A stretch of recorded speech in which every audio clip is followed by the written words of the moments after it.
Hello. Hello, good evening, everybody. We'd like to request everyone to take a seat, please. We're going to start in about 1 minute. Feel free to take your food and grab a seat.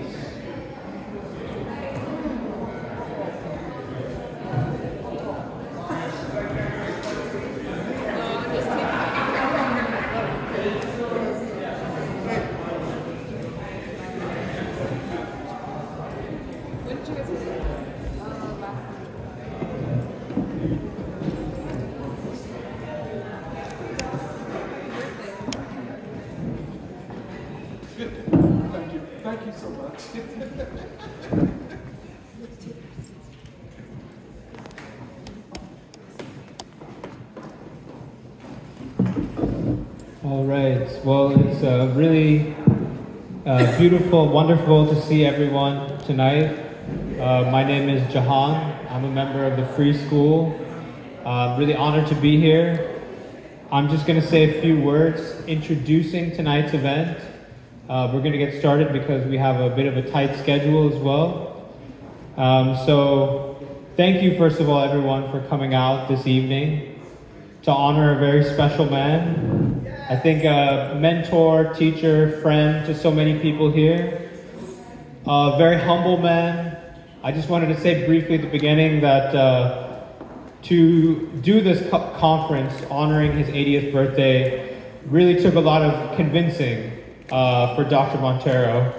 And so I'm going to read a vision statement for tonight's event that I hope explains why we, the Free School, think this celebration is very important for the people of Philadelphia and beyond.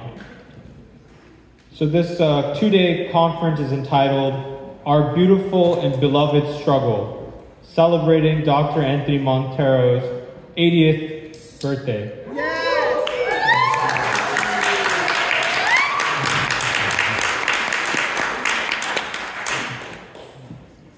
We acknowledge one whose life is an example of revolutionary consciousness, moral courage, and a generosity of spirit.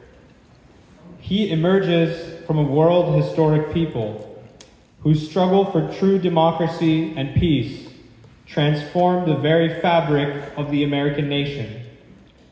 We celebrate Dr. Anthony Monteiro as a revolutionary, a social scientist, and a teacher. We lift up a life spent in the struggle for freedom as exemplary of the Black proletariat's contribution to civilization and the remaking of the American people. Scorned by universities and other institutions of the ruling elite, the Saturday Free School has become the product of his commitment to knowledge and liberation, and to young people.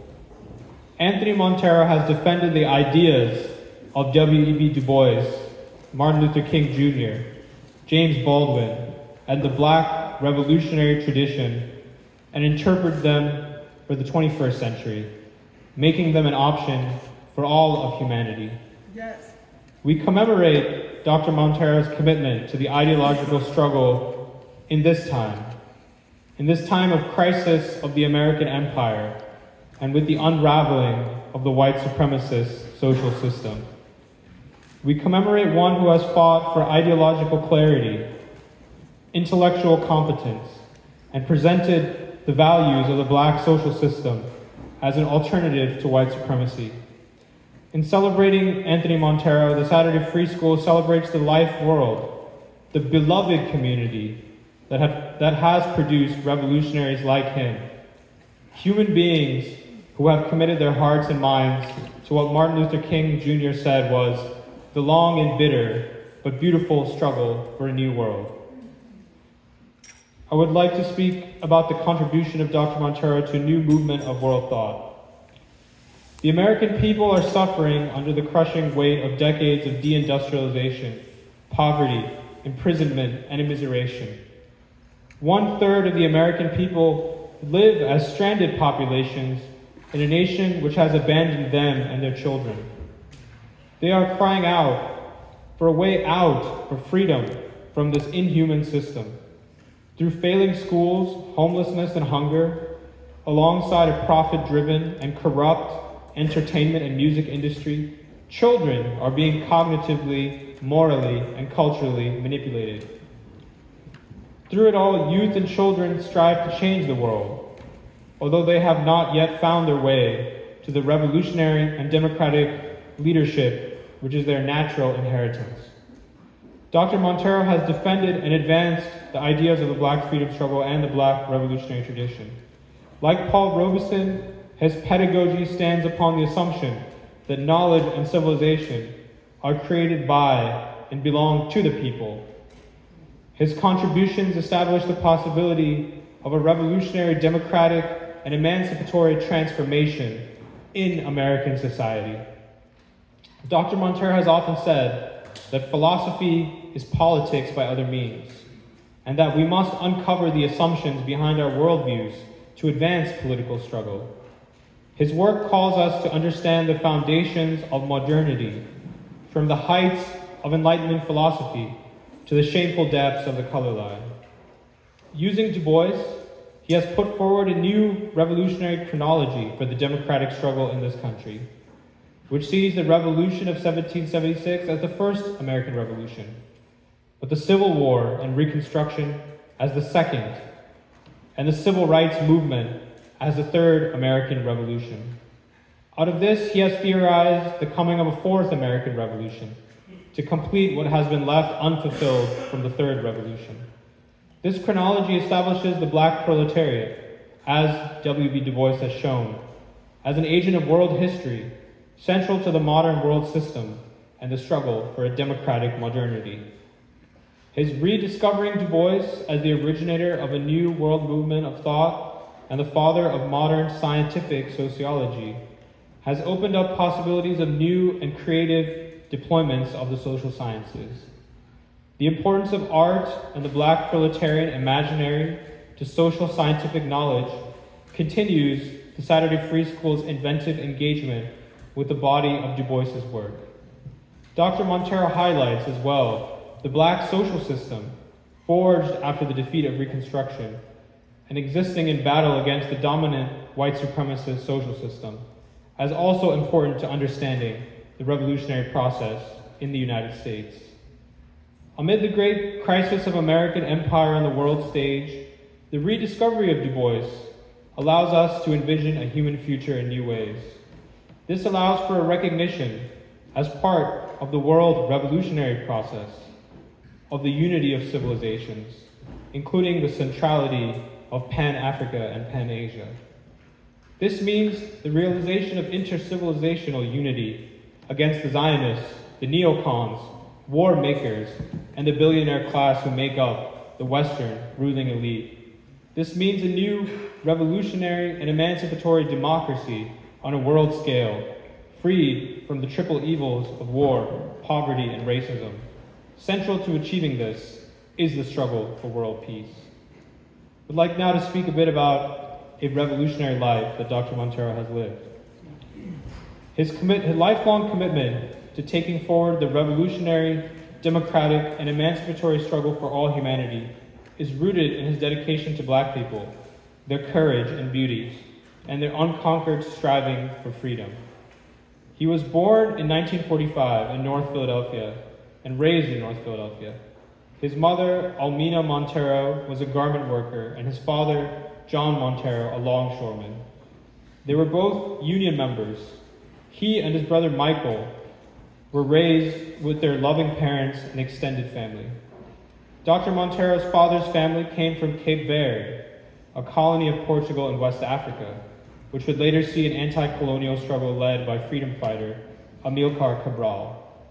His maternal grandparents came to Philadelphia as part of the Great Migration from Greenwood, South Carolina, a state where a second civil war was fought to defend Reconstruction. He was raised in Zion Baptist Church and baptized by Reverend Leon Sullivan, the architect of economic civil rights in Philadelphia. He double majored in philosophy and political science at Lincoln University and was part of an intellectual renaissance of Black youth who turned their gaze to anti-colonial liberation struggles, especially in Africa. As a student, he embraced Black nationalism and Pan-Africanism. His first direct engagement with the Southern Civil Rights Movement came as Student Nonviolent Coordinating Committee workers visited Lincoln. Young Dr. Monteiro was elected student body president with the combined support of African American and African students, especially those from colonized nations. He has remained an advocate of historically black colleges and universities, and in 2006 he received an honorary doctorate from Lincoln. In his youth, he was won to the side of armed urban warfare and joined the Revolutionary Action Movement. In 1967, under an FBI-sponsored operation, he was framed up and arrested on bogus charges of terrorism. In a campaign supported by his family, his church, Reverend Leon Sullivan, the students of Lincoln, his mentor at Lincoln, Dr. Charles Hamilton, as well as civil rights figures like Cecil B. Moore, he was finally acquitted. Living in Chicago, he was part of a black Marxist study group that included Fred Hampton, deputy chairman of the Illinois Black Panther Party. In 1970, Dr. Monteiro joined the Young Workers' Liberation League, which was the youth league of the Communist Party of the United States, and became a member of the party as well. He was mentored throughout his time in the party by Henry Winston and other veteran black activists, including William Allen Louise Patterson, Ishmael Flory, James and Esther Jackson, Elsie Dickerson, and others. He led a delegation of the Young Workers' Liberation League to a Congress of the Youth Communist League of the Soviet Union. He addressed the general session of the Congress, where leaders of the Communist Party of the Soviet Union were present. He traveled from there to North Vietnam as a member of a Solidarity delegation. He ran for United States Congress from Philadelphia on a Communist Party ticket. Unable to find work as a teacher, he joined his father as a longshoreman on the Philadelphia waterfront. After a year of working as a longshoreman alongside his father, he was invited by Henry Winston to lead NAMSOL, the National Anti-Imperialist Movement in solidarity with African liberation. And there he served as executive secretary for 15 years. He traveled widely in the African continent and beyond, including as a delegate to the 6th Pan-African Congress in Tanzania, visiting Ethiopia, Somalia, Angola, Algeria, Cuba, and Afghanistan throughout the 1970s. He was deeply involved in the anti-apartheid movement and was part of a campaign that collected 100,000 signatures on a petition to expel apartheid South Africa from the United Nations, which he presented to the UN headquarters in 1975. In the late 1980s, Dr. Monteiro entered Temple University for graduate studies in sociology, writing and defending a dissertation which critiqued analytical Marxism, an anti-revolutionary iteration of Marxism then popular in the Western Academy. Dr. Monteiro was an integral part of the World Peace Movement, the Afro-Asian Solidarity Movement, and the World Communist Movement at this time. His work with NAMSOL brought him close to leaders such as Fidel Castro, Oliver Tambo of the ANC, Madame Jeanne Martin Sis, UN representative of the nation of Guinea, and other leaders, as well as Indian revolutionaries and peace fighters, E.S. Reddy, then Secretary of the UN Special Committee on Apartheid, and Romesh Chandra, the Secretary General of the World Peace Council. However, the fall of the USSR precipitated a crisis within the Communist Party USA and the World Communist Movement, with members leaving the party and declaring that existing socialism had failed. Dr. Monteiro strove to uphold the vision and revolutionary spirit of Henry Winston, fighting for principled unity against factionalists and decriers of the failures of socialism. However, he would break with the Communist Party over the refusal to support the Million Man March in 1995. He saw the party's indifference to this great mobilization of black men, groaning under the weight of deindustrialization and an intensifying campaign of criminalization and mass incarceration, as indifference to the suffering and oppression of black folk. He returned to Philadelphia from the march to help organize the African American Freedom and Reconstruction League, and later the Brothers Network. Each organization brought together black men and women across sexual identities rooted in the black social system and the black liberation struggle. In the ideological vacuum following the fall of the World Communist Movement and the weakening of the forces for black liberation, Dr. Monteiro fought to defend the ideological struggle from attacks by anti-revolutionary theories like Afrocentrism, postmodernism, and identity politics. He concluded furthermore that Marxism-Leninism itself had to be radically revised if it were to meet the challenges of a new stage of African American oppression, working class dislocation, and neo-colonialism. Philosophically reviewing the foundations of Enlightenment philosophy and Marxism, he came to the conclusion that all of it had to be reconsidered from the standpoint of W.E.B. Du Bois's work. He rediscovered Du Bois. He organized conferences of scholars and activists on Du Bois. Moving to the African American Studies Department at Temple University in 2003, he became one of the most popular professors at the university. He was best known for his class and seminars on W.E.B. Du Bois and African American political and social thought. In 2014, he was fired from his position in the African American Studies Department, called for by Molefe Asante and acquiesced to by the Temple administration. This precipitated a community and student campaign for his reinstatement. He vowed to fight on despite great personal sacrifice, connecting his campaign to the struggle against Temple's gentrification of North Philadelphia. Though he was not reinstated, the movement that coalesced around his firing eventually led to the unraveling of the department, the ousting of the dean of the College of Liberal Arts, and prevented Temple from building a football stadium in the heart of North Philadelphia. In 2012, while still at Temple, Dr. Monteiro started the Saturday Free School for Philosophy and Black Liberation to bring together students and the Black community in the struggle for new ideas and revolutionary politics. He has dedicated the last 14 years to leading the Saturday Free School.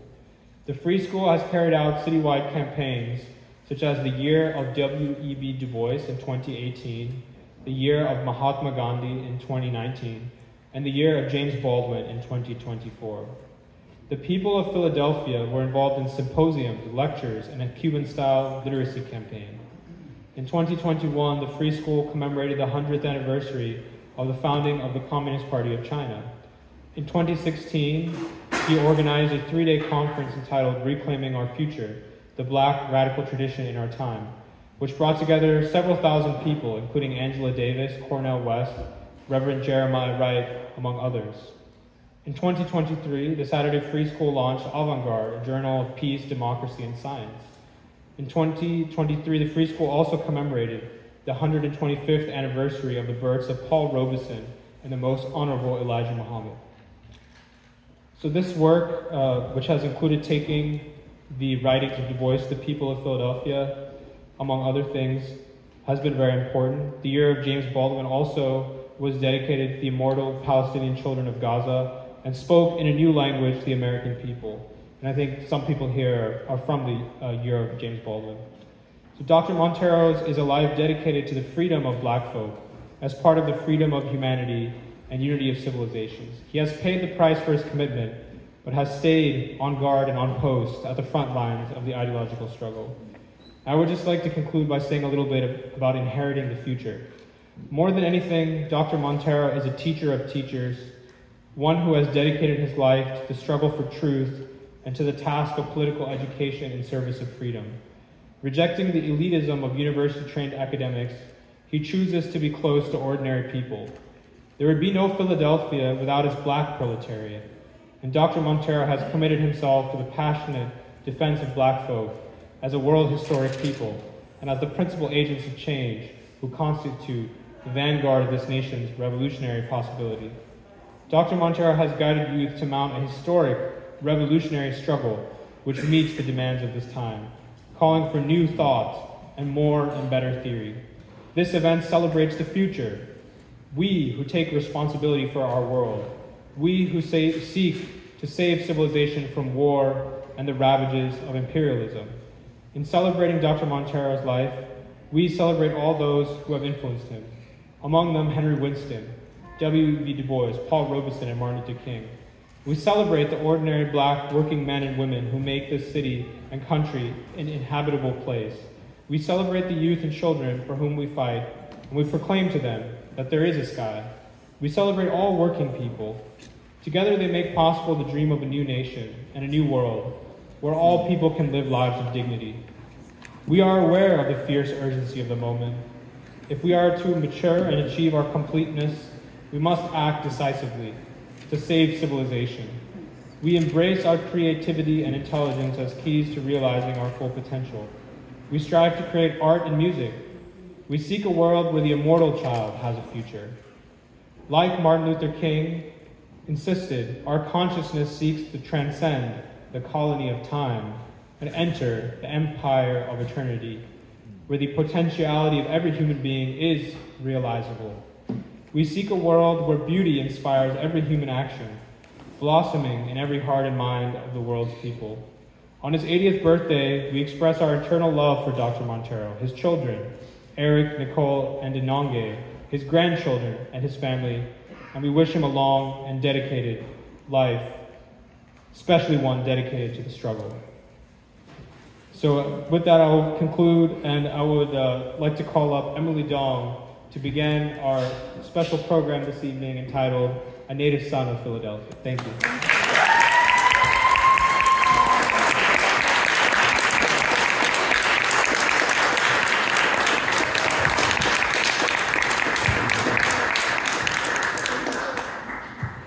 Well, first, to follow those beautiful words, yes. I just wanted to say happy birthday, Doc. Also known as And I know some of you may be concerned, but we will sing happy birthday after the program, so hold tight. We wanted to do something special today, and something that we in Free School, something different and something new, because we're celebrating someone very special to all of us, a special man and a special revolutionary who most importantly comes from a long line of extremely special people. And so that's what tonight we wanted to celebrate and focus on. So tonight we're doing something a little different.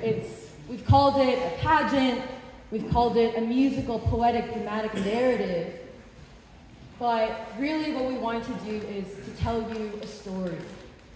And also, I just want to say, we're trying to do what Doc has taught us best this year, which is there is no such thing as a revolutionary struggle for freedom and a struggle for truth and knowledge for liberation unless it's also a piece of art and unless it embraces the artistic. And why?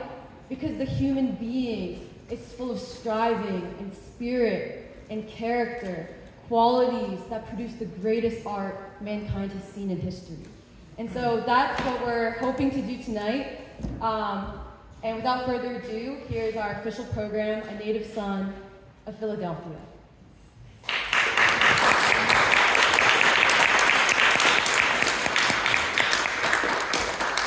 So, listeners, we want to tell a story, not one of the past, but of the fierce urgency of now.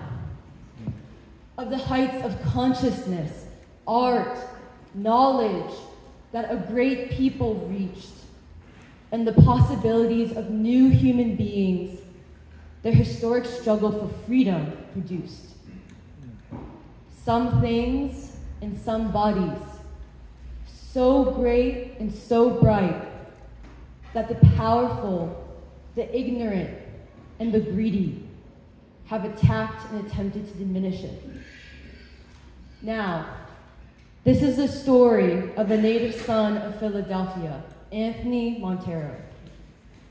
But let me tell you, dear listeners, this is not just a story about him. This is a story of a whole people from whom our native son of Philadelphia comes. Generations of heroic black men and women who dreamed, sacrificed, and struggled as a people for freedom, who raised from the very ground institutions, images, songs, gods, new language, and new ways of knowing and understanding and embodying beauty, love, and truth, democracy, who made it possible for our young native son and hundreds of thousands of other children to not just live, but make revolutionary choices, moral choices, and transform this unachieved nation. So, this is a story of the Black social system from which our native son emerges. A new civilization, a civilization of resistance, created and crafted, furnished and forged by Black folk in a beloved and beautiful struggle for freedom, an alternative, an antidote to white supremacy and evil. This new civilization traces her heartbeat from the Tenderloin at 12th and Wallace, Morris Chapel Church at 12th and Lehigh, all the way to Morris Chapel Church at Baptist Avenue in Greenwood, South Carolina, where our native son's grandmother, grandfather, aunts and uncles, and many, many, many others packed their things and left for the North. After the proclamation did not bring its promised emancipation, but instead only brought the disappointment of Reconstruction's bitter and tragic defeat. This can be heard in the blues. As James Baldwin says, "For while the tale of how we suffer and how we are delighted and how we may triumph is never new, it always must be heard. There isn't any other tale to tell, it's only the light we've got in all this darkness." And now, it can be heard in one of our native son's mother's favorite singers in her songs, Ella Fitzgerald. Do you want to listen? Because I think we should.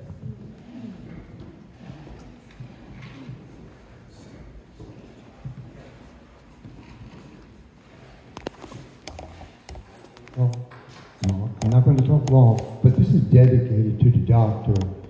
I've been away for a long time. I came back recently and discovered that the doctor incorporated a musicological component in the free school. And the goal was to search for that type of Black or African American music that was a symbol of or assertion of cultural identity and political identity. Now, when Serafina and I got together, she told me that she wanted to sing a song, My Man's Gone Now. And I said, oh, that's George Gershwin. And it came up, well, he's not Black, but I want to leave you with the reality and something that we get. Just like Africans were kind of Europeanized here, well, a lot of Europeans were Africanized. Gershwin, in my opinion, didn't so much imitate Black, but he started to become a part of it, and he got this.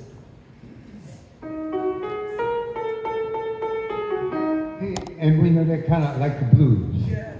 Exactly. Well, and then what I did with Serafina, we tried to listen to a record, and then I tried to write something down. I'll say, no, we're going to do it the hood way. We're going to do it the homeboy style. So we put that record down, and we started feeling things out, and she actually put this arrangement together. So we collaborated. And matter of fact, I want her to talk about the collaboration very quick. Just tell them what happened that day. We rehearsed on Saturday. Was it Sunday?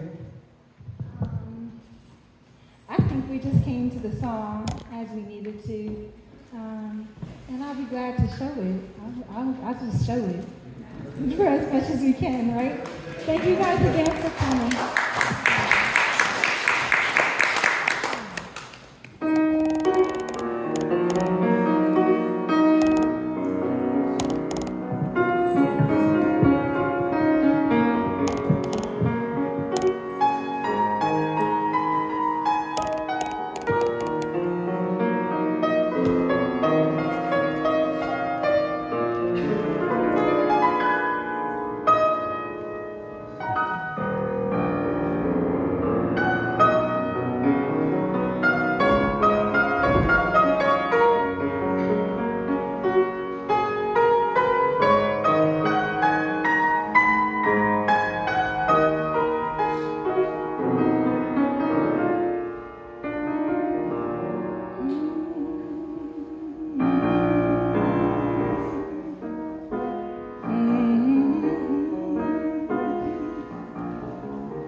whispering beside me. When I say my prayer, out on my working, don't mind traveling, journeying together to the promised land.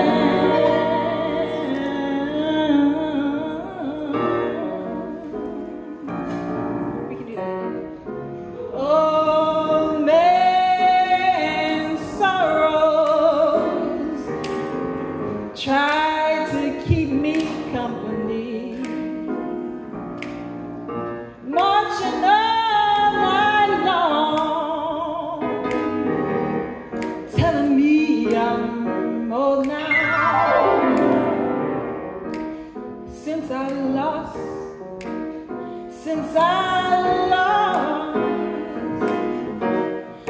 my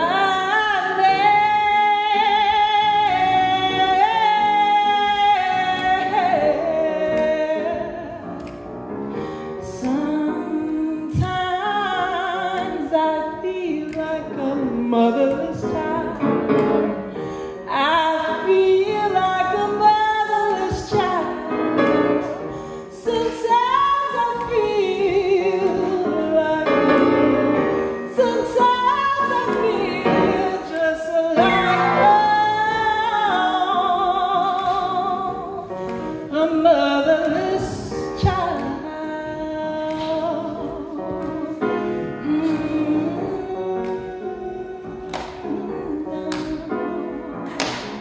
Ain't no use for listening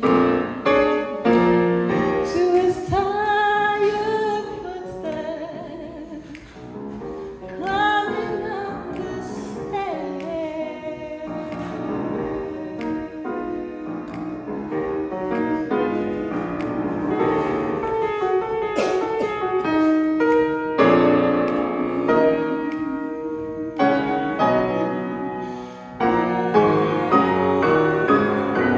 This child to the promised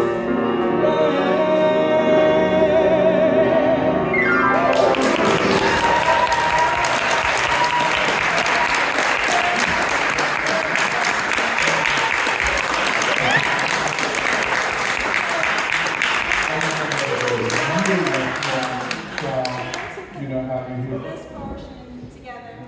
We had noticed this song, Sometimes I Feel Like a Motherless Child, within the arrangement that Nina Simone had put together with My Man Is Gone Now. Thank you.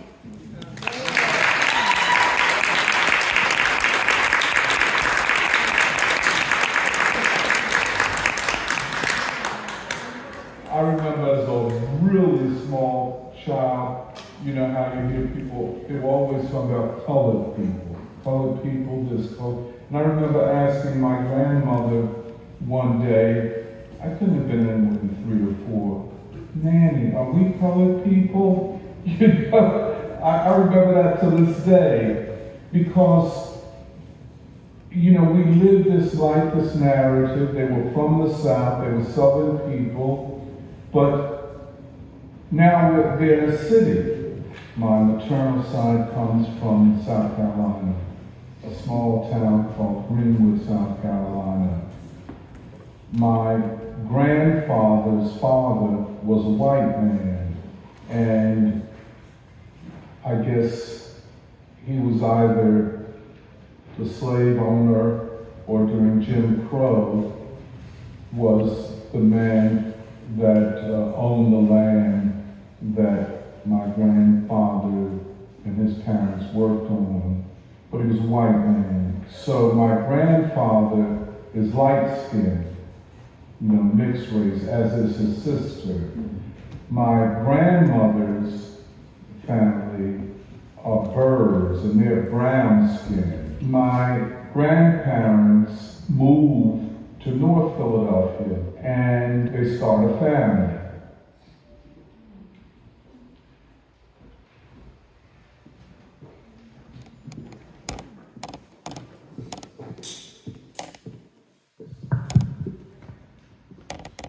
The Black Proletariat in South Carolina, Chapter 10 of Black Reconstruction by W.E.B. Du Bois.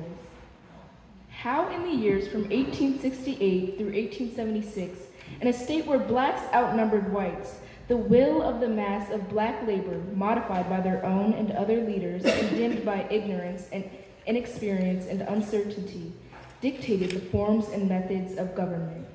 South Carolina has always been pointed to as the typical Reconstruction state. It had, in 1816, 412,320 Negroes and 291,300 whites. There had always been small numbers of free Negroes, a little over 3,000 at the beginning of the century, and nearly 10,000 in 1860. Slavery was the driving force of the state's industrial and social life.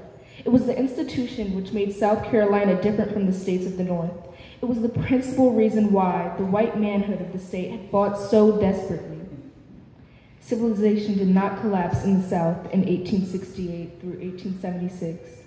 The state convention, when it met, had Negro members for the first time in the history of the state.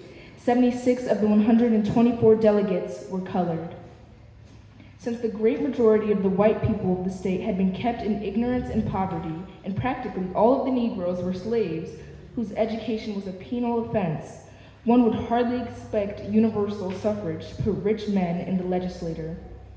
It was singularly to credit of these voters that poverty was so well represented. It showed certain tendencies toward a dictatorship of the proletariat. The new Constitution for South Carolina was adopted by the convention in April 1868. The new Constitution was written in good English and was an excellent document, embodying some of the best legal principles of the age. The state sent 7 Negroes to Congress, made 2 of them lieutenant governors, and for 4 years, 2 of them were speakers of the House. One was secretary of the state and treasurer of the state. Another was adjutant and inspector general. These men were of various colors and mixtures of blood. Most of these men had been slaves, although a few of them were well educated.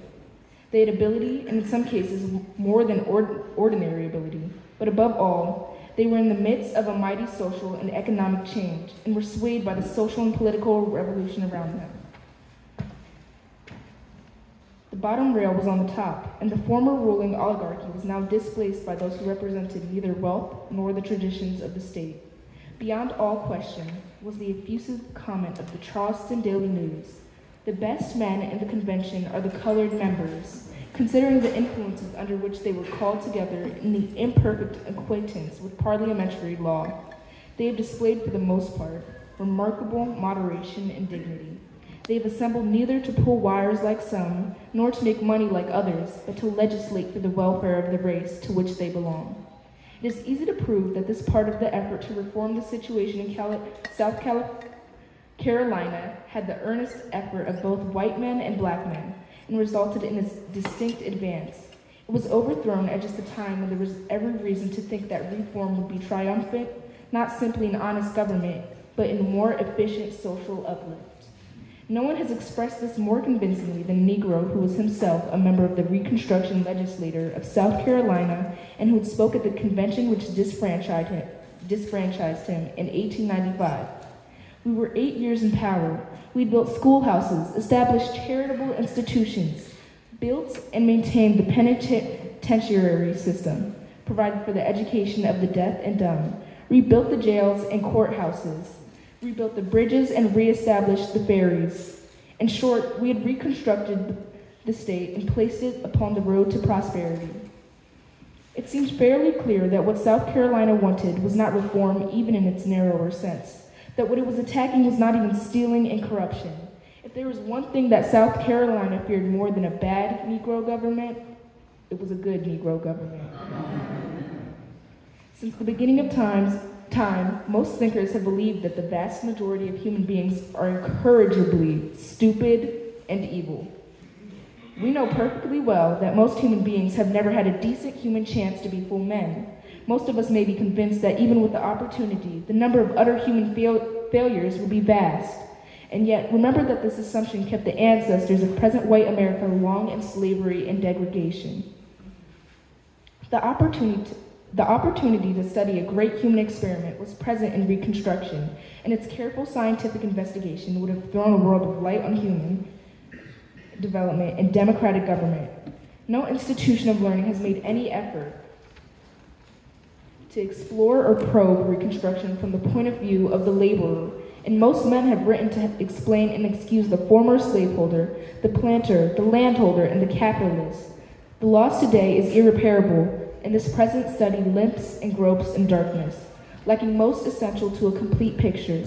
And yet, the writer is convinced that this story is of a normal working class movement, successful to an unusual degree, despite all disappointment and failure.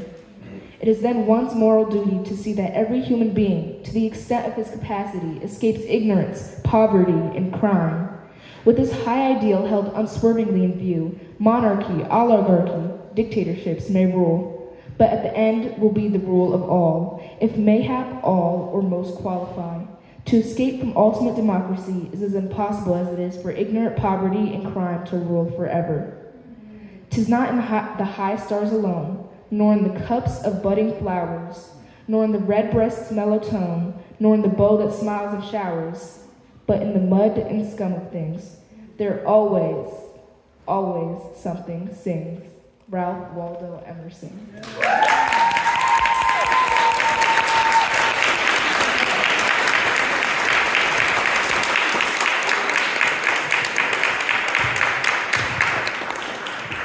I have to break narrator a bit and just say, that was Naima, our native son of Philadelphia's granddaughter.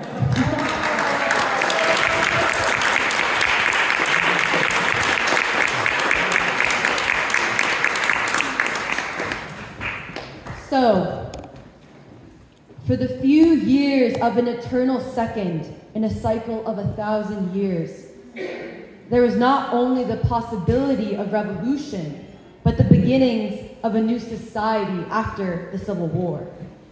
One based on the universal suffrage and democratic participation of the poor, especially in states like Naima told us, like South Carolina, where, because white people made slavery the central pillar of the economy and way of life, black folk outnumbered whites. Men who only a few years before, who were slaves, were now leading the way in deciding what the new state will look like, how it will be governed, and most importantly, for whom it will be governed, the few or for the masses. Questions of how much should a legislator make in salary for governing? Should education be free for children, be mandatory, and be for all children? W.E.B. Du Bois called this a dictatorship of the black proletariat, one that benefited all. But because of a treacherous compromise made by the rulers in the North and South, backed by short-sighted white workers and opportunists, this revolutionary democracy was crushed in her first breaths.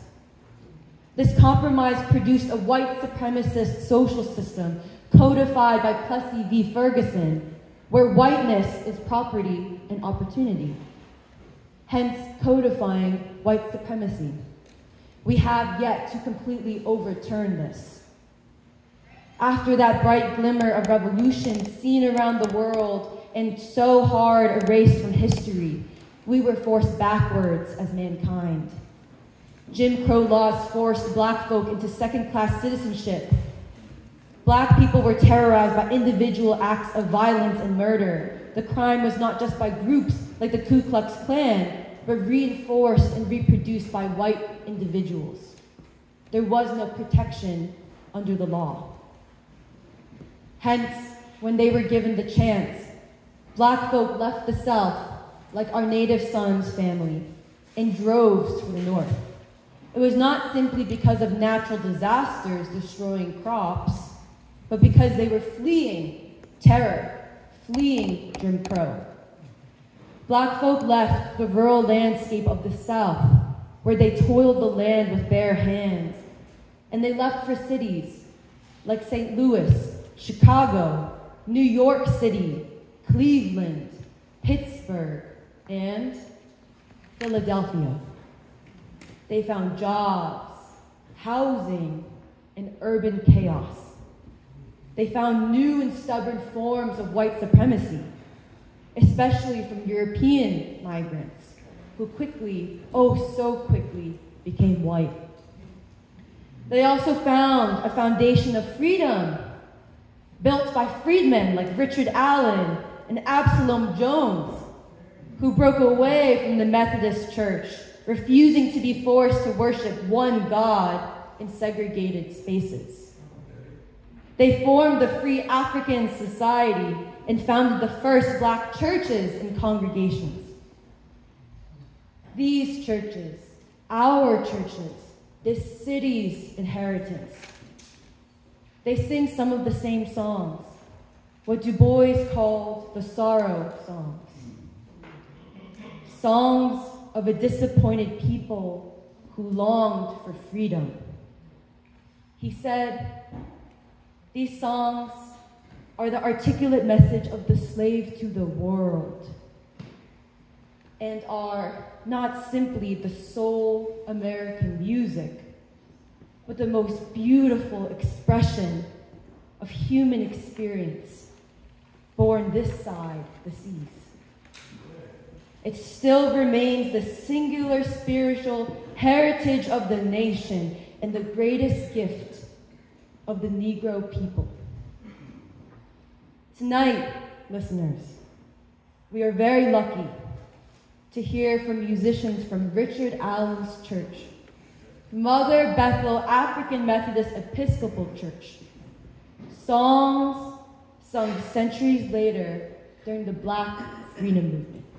So without further ado, I'd like to introduce, we're very lucky to have the Reverend herself, Reverend Carolyn Cavanis, and fellow musician Stephen Page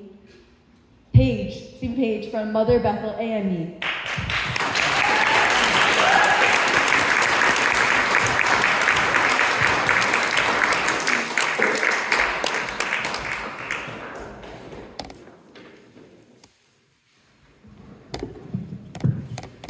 Happy birthday, Doc. We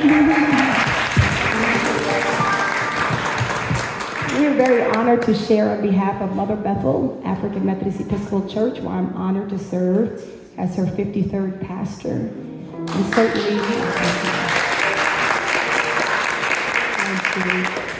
thank God for the native son, who is a tremendous blessing, and certainly for the long-standing partnership and relationship that we have with Dr. Monteiro and certainly the Saturday Freedom School and beyond. And so we pray that you find comfort and solace in these spirituals that still ring strong today.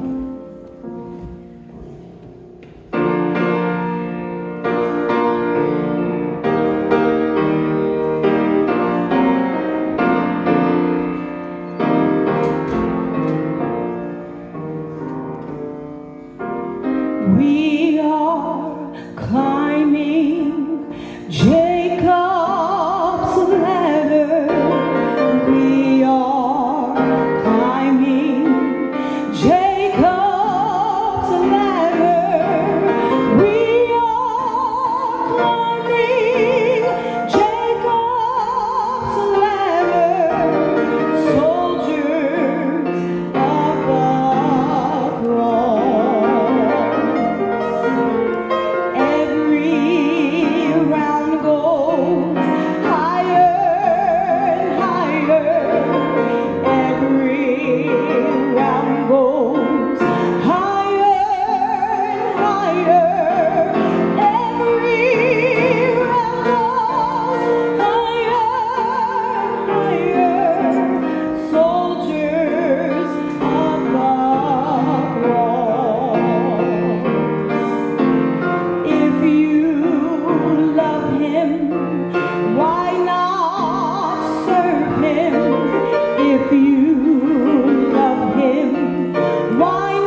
tonight that have been selected for us. And so we will share now, Oh Freedom.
Is to hold on.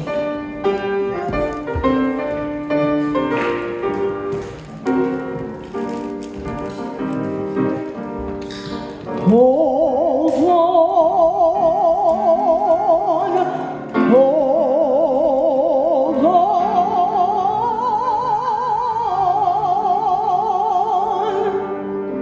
Keep your hand on the ground.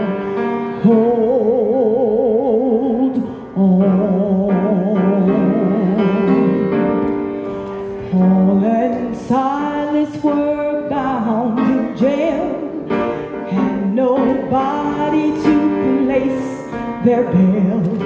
Keep your hand on the plow. Hold on. Paul and Silas began to shout. The jail door opened and they walked out. Keep your hand on the plow.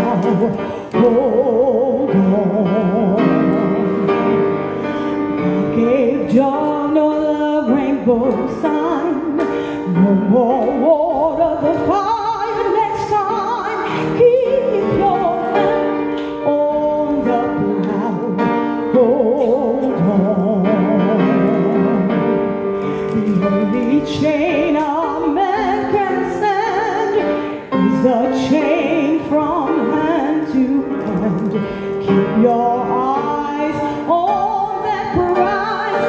Hold on, hold on, hold on. Keep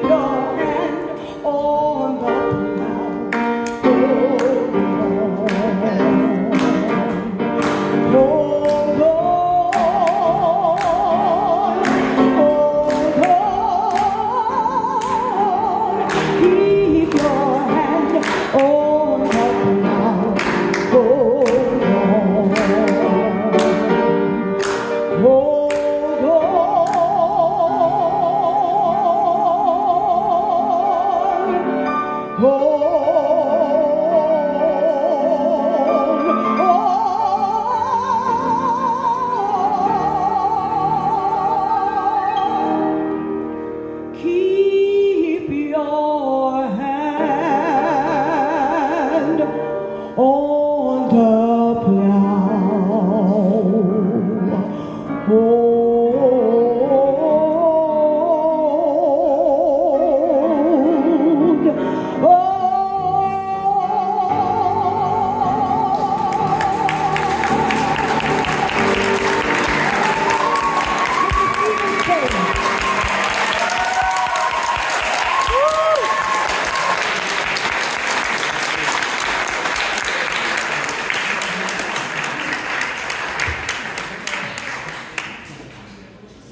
When you say North Philly, you're talking about black neighborhoods.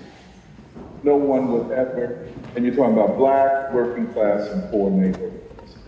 That went for black people who moved to West Philly or to Germantown or to West Oak Lane. They were attempting to escape the worst crises, the worst problems of black people. And all of that was associated with North Philly. You said North Philly, you meant black.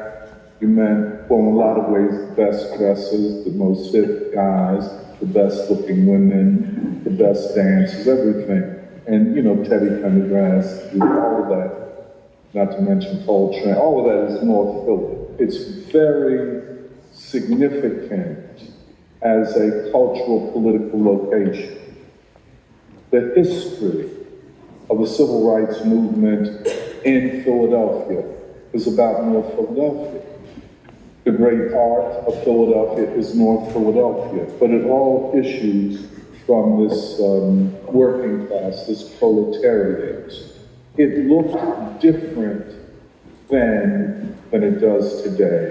There was more pride in its working class character. You know, I grew up in mainly a female environment. My mother, aunts, the women that worked with them, some very female in the ways that I can see things. And I always heard, you know, so-and-so, he got a good job. He worked on the water. I recall, you know, the house where I live now, sitting on the steps and watching different brothers, sisters coming home from work. It was like, you know, it's like the army of the working class, and all coming home at the same time. And it's just such a proud thing, like Clayton. Clayton, he worked in construction. He was a hell of a dude down from the original Tenderloin. And, you know, he just looked so strong, you know. And I remember the women coming home from the garment factories and how they were dressed. They wore dresses to work. And they worked on power machines. Their mothers had worked in the houses of white men, but they were working in the factory with a union. And they took care of themselves. It wasn't no, you know, I'm waiting for my husband, I'm my man. Oh man, I handled it. Men, many of them didn't have a good education, but with discipline could go down to the waterfront. Wasn't factory. You know, you went every day and you signed up with a gang that would work on the ships to unload. And all great cities going back to ancient times are built on rivers. And so Philadelphia was fortunate to have the Delaware River. So the hopes of black people rested upon the hopes of the working class. Everybody, even if we didn't say it, we knew it. When we go in North Philly, you will see factories and churches, often both abandoned. But the spiritual life world, in a lot of ways, is defined by the principal institution of black life, which is the black church. A high predisposition for organization, where the factory and the church, the shop steward or union leader in the factory could be the president of the deacon board in the church. We were confined to North Philly. The life world of the church, the factory, the family, the school, the neighborhood was held together on the basis of working people. If this city is worth anything, the value of this city has more to do with the black working class than any other group. The black working class has remained through good times and bad times. Other people fled, I'm going to the suburbs, I'm going to live here or there. We stayed. We tried to make the best that we could of this city. We tried to reform the political system, in spite of the fact that we always had a limit on what we could do, how much we could make, where we could live. We operated in that and create a spiritual life world within what apparently were structural limitations, but we turned them into creating a spiritual infinitude, an infinity of the spirit, of the arts, of the creativity. Therefore, when you talk about, for instance, take Ile Ife and village arts and humanity, with all of that, all of those statues, all of that statuary that they built on abandoned lots, we will not give up. All of these things creating a spiritual life world, which saying we're not going to be defeated. We will assert humanity in spite of everything.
An army of the working class, all coming home.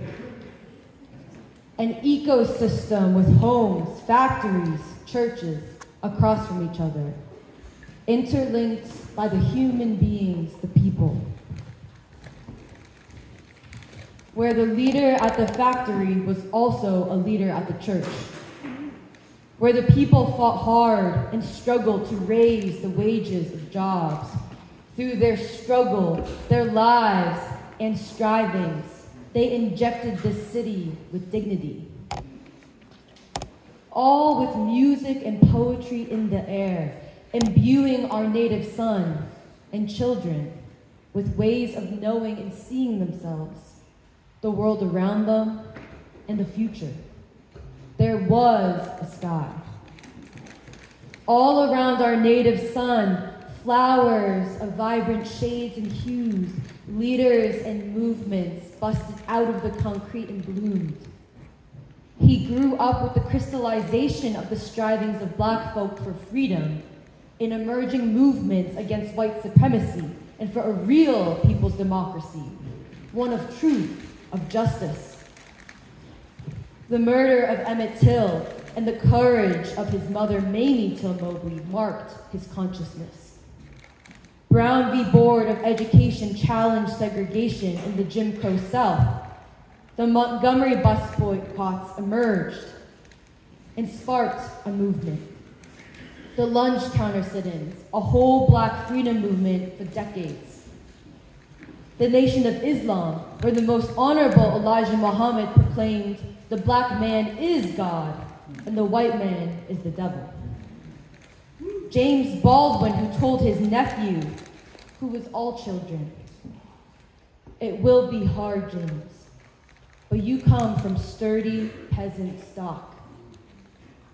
Men who picked cotton and dammed rivers and built railroads, and in the teeth of the most terrifying odds, achieved an unassailable and monumental dignity. You come from a long line of great poets, some of the greatest poets since Homer. One of them said, "The very time I thought I was lost, my dungeon shook and my chains fell off." Henry Winston, William L. Patterson, Paul Robeson, Harry Belafonte, Fred Shuttlesworth, Huey P. Newton, Fred Hampton, Nina Simone. In Philly, our native son watched Father Paul Washington at the Church of the Advocate, Cecil B. Moore desegregate Girard College, Reverend Leon Sullivan lead 400 ministers in a people's movement to boycott businesses who would not hire Black folk. He heard the names of Mother Dabney in the Garden of Prayer, Rosie Wallace. Henry Nicholas and Lucien Blackwell later rose in the Black workers' struggle for good jobs in a city where there is no poverty, there is no unemployment. The Black social system crystallized in thousands and thousands of revolutionary leaders and voices against white supremacy, against war, against poverty, unleashing the undeniable demands of the people for a new nation, for peace, to make human life beloved and all children cherished.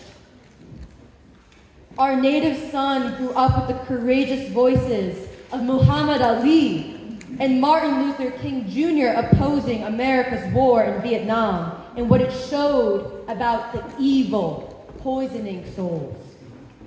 He grew up sitting in the pews of Zion Baptist Church, where he was baptized by the hands of the great Reverend Leon Sullivan, every Sunday, listening to that thunderous voice that went beyond the text and into the divine meaning of the great struggles of Black people for justice and freedom.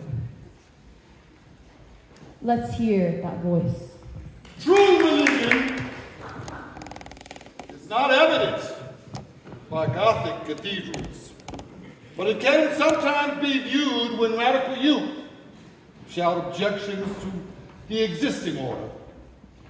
Religion is feeding the poor, it's clothing the naked. Religion is not moving up the social scale from Pentecostal to Presbyterian in a single generation. It is the deep force within us that gets the best out of us and makes us reach for the highest life we can attain.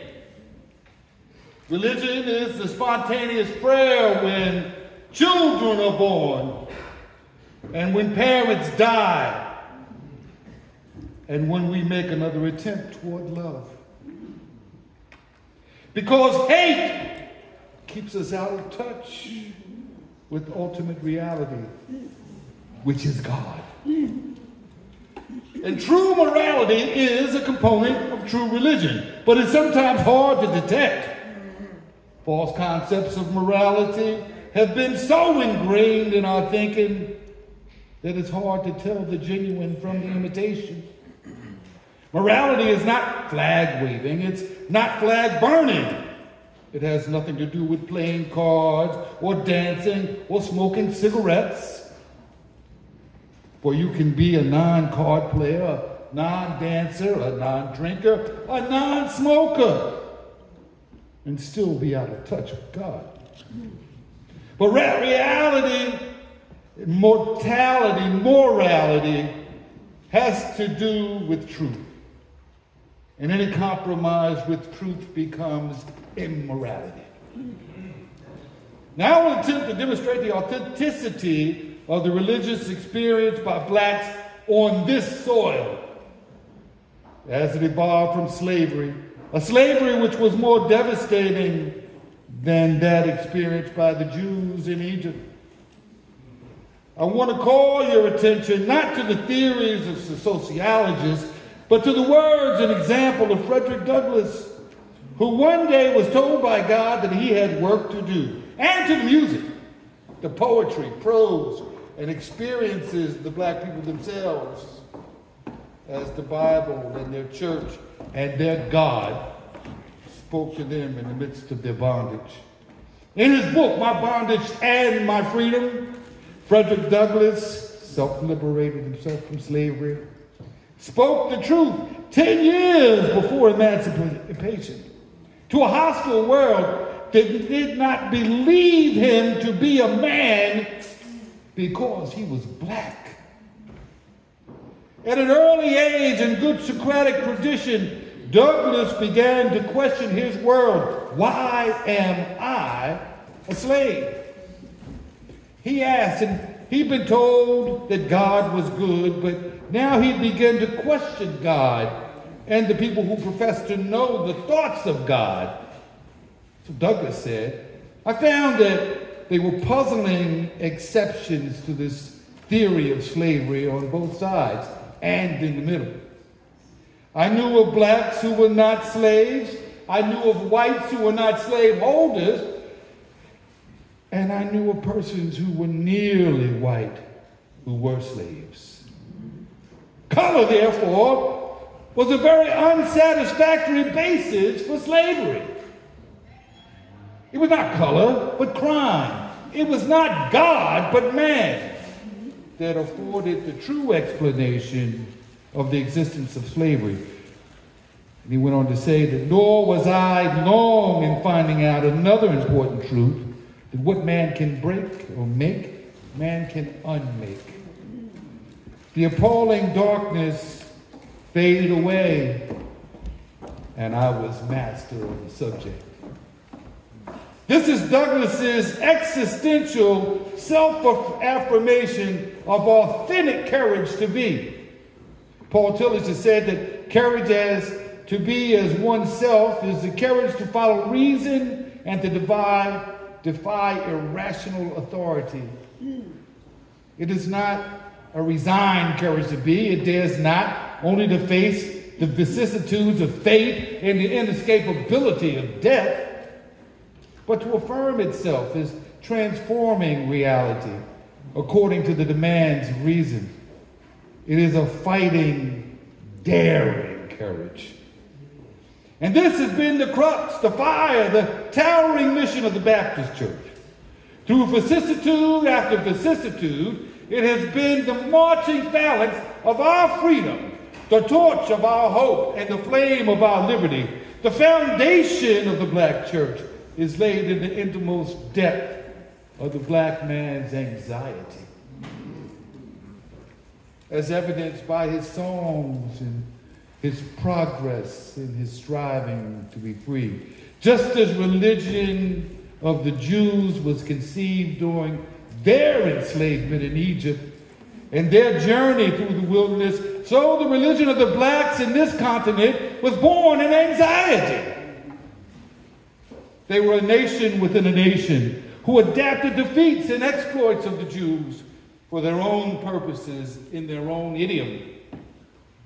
They created spirituals such as, "Didn't my Lord deliver Daniel, Daniel, Daniel? Didn't my Lord deliver Daniel, if not for every man? And swing low, sweet chariot, coming for to carry me home, not to heaven, but to freedom land." And the black preacher, whom black conscious youth of today are apt to scorn, James Weldon says it was through him that the people of diverse languages and customs who were brought here from diverse parts of Africa and thrown into slavery were given their first sense of unity and solidarity. He was the first shepherd of this bewildered flock. His power for good or ill was very great. It was this old-time preacher who for generations was the mainspring of hope and inspiration for the Negro in America.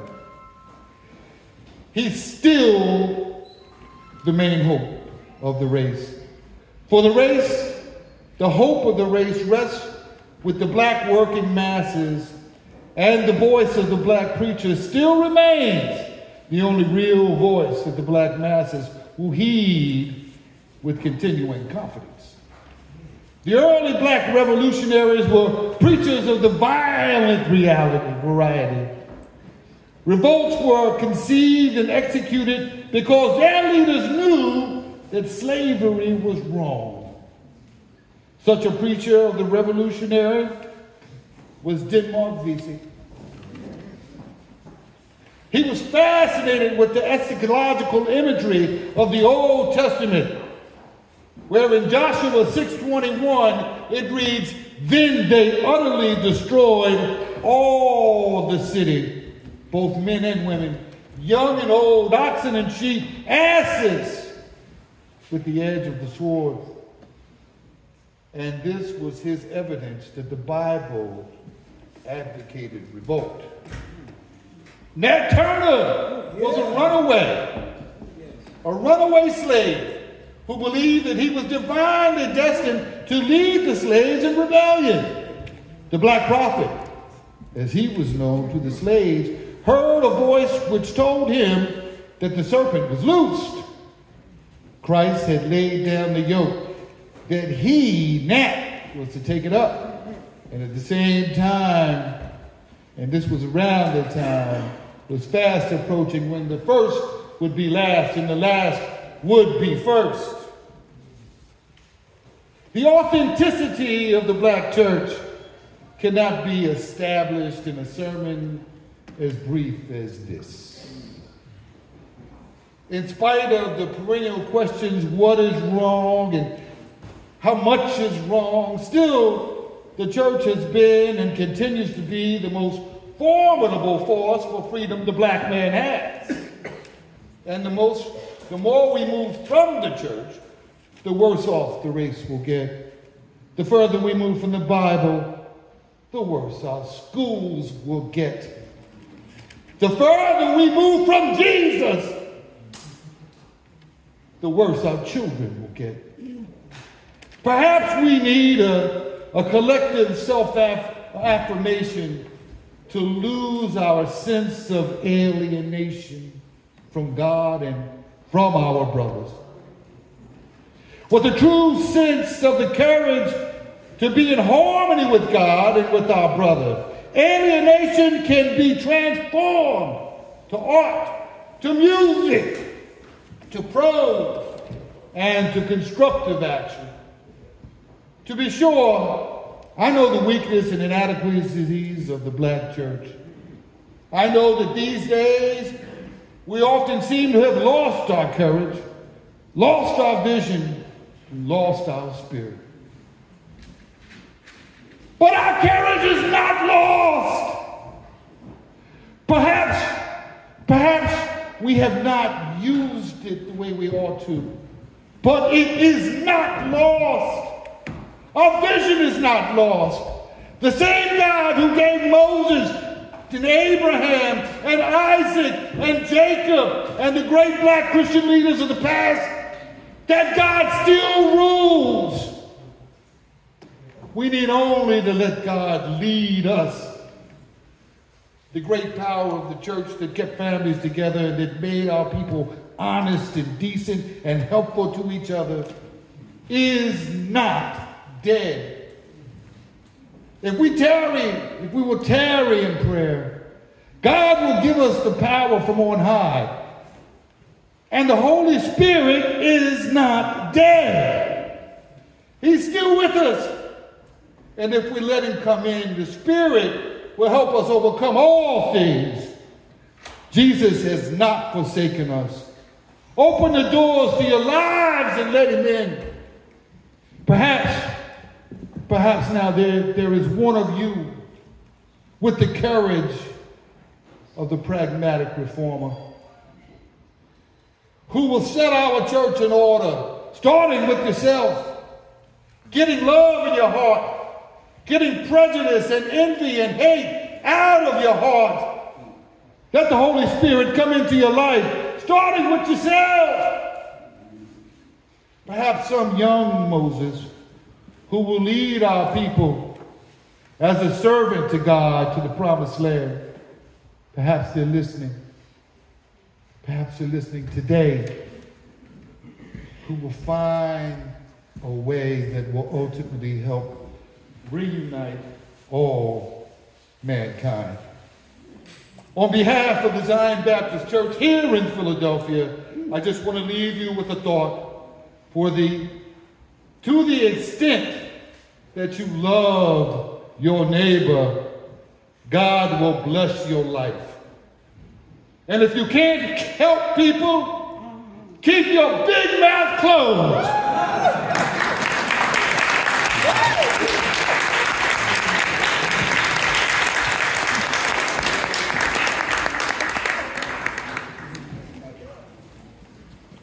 Why should they ask me to put on a uniform and go 10,000 miles from home and drop bombs and bullets on brown people in Vietnam while so-called Negro people in Louisville are treated like dogs and denied simple human rights?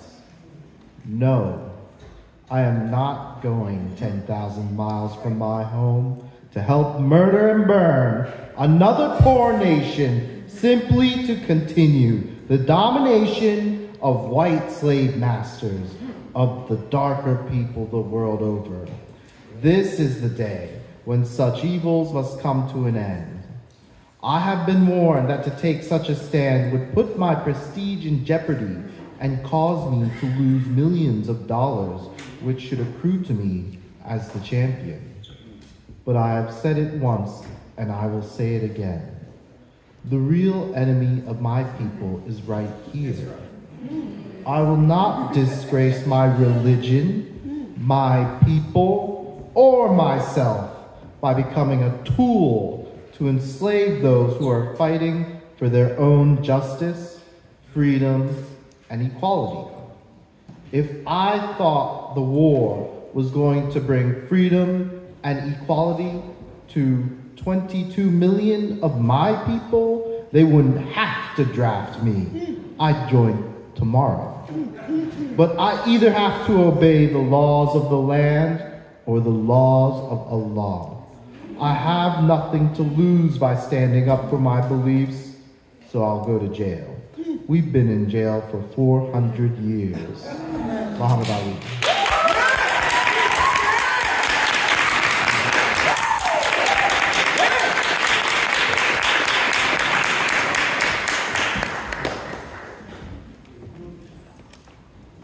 I come to this magnificent house of worship tonight because my conscience leaves me no other choice. The recent statements of your executive committee are the sentiments of my own heart. And I find myself in full accord when I read its opening lines. A time comes when silence is betrayal. And that time has come for us in relation to Vietnam. Even when pressed by the demands of inner truth, men do not easily assume the task of opposing their government policy, especially in a time of war. Some of us have already begun to break the silence of the night and have found that the calling to speak is often a vacation of agony. But we must speak. We must speak with all the humility that is appropriate to our limited vision, but we must speak. Many persons have questioned me about the wisdom of my path. At the heart of their concerns, this query has often loomed large and loud. Why are you speaking about the war, Dr. King? Why are you joining voices of the dissent? Peace and civil rights do not mix. They say, aren't you hurting the cause of your people? They ask. And when I hear them, though I often understand the source of their concern, I am nevertheless greatly saddened, for such questions mean that the inquirers have not really known me, my commitment, or my calling. Indeed, their questions suggest that they do not know the world in which they live. In light of such tragic misunderstanding, I deem it a signal of importance to state clearly, I trust consciously, why I believe the path from Dexter Avenue Baptist Church, the church in Montgomery, Alabama, where I began my pastorate, leads clearly to this sanctuary tonight. It became clear to me that the war was doing far more than devastating the hopes of the poor at home.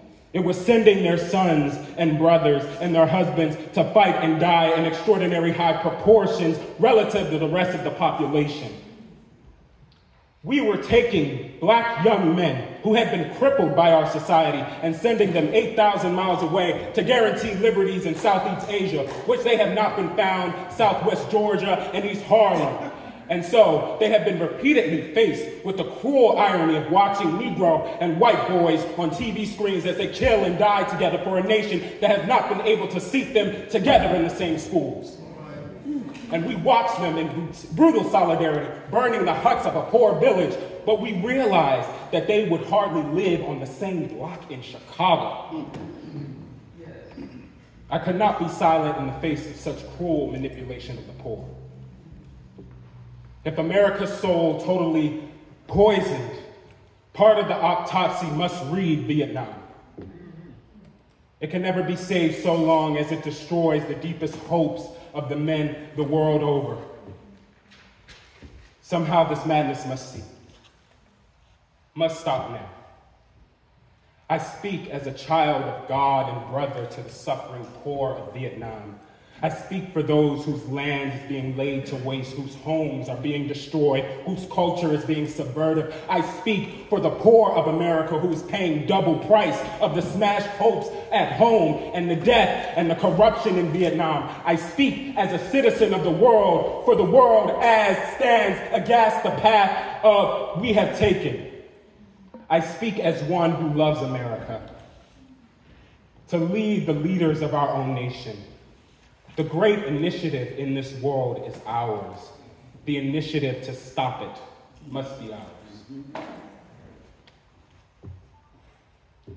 The war in Vietnam is but a symptom of fear deeply malady within the American spirit. And if we ignore this sobering reality,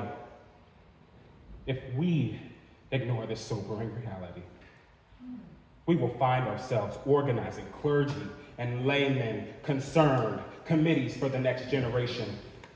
They will be concerned about Guatemala and Peru. They will be concerned about Thailand and Cambodia and they will be concerned about Mozambique and South Africa. We will be marching for these and dozen other names and attending rallies without end, unless there is significant and profound change in American life and policy. And so, such thoughts take us beyond Vietnam, but not beyond our calling as living sons of the living God. I am convinced that if we are to get on the right side of world revolution, we as a nation must undergo a radical revolution of values. We must rapidly begin the shift from a thing-oriented society to a person-oriented society, when machines and computers profit motives and property rights and are considered more important than people. The giant triplets of racism, extreme materialism, and militarism are incapable of being conquered. A true revolution of values will soon cause us to question the fairness and justice of many of our past and present policies. On one hand, we are to play the Good Samaritan on life's roadside. But that will only be an initial act. One day, we must come to see that the whole Jericho Road must be transformed so that men and women will not constantly be beaten and robbed as they make their journeys on life's highway. True compassion is more than flinging a coin to a beggar. It comes to see as an edifice which produced beggars needs reconstructed. A true revolution of values will soon look uneasy on the glaring contrast of poverty and wealth. With righteous indignation, it will look across the seas and see individual capitalists of the West investing huge sums of money in Asia, Africa, and South America, only to take profits out with no concern for the social betterment of the countries and say, this is not just. It will look at our alliance with the land gentry of South America and say, this is not just. The Western arrogance of feeling that it is everything to teach others and nothing to learn from them is not just. A true revolution of values will not lay hand on world order and say war. This way of settling our differences is not just. The business of burning human beings with napalm and filling our nation's homes with orphans and widows, of injecting poisonous drugs of hate into the veins of people normally humane, of sending men home from dark and bloody battlefields, physically handicapped and psychologically deranged, cannot be reconciled with wisdom, justice, and love. A nation that continues year after to spend more money on military defense than on programs of social uplift is approaching spiritual death. A genuine revolution of values means in the final analysis that our loyalties must become ecumenical rather than sectional.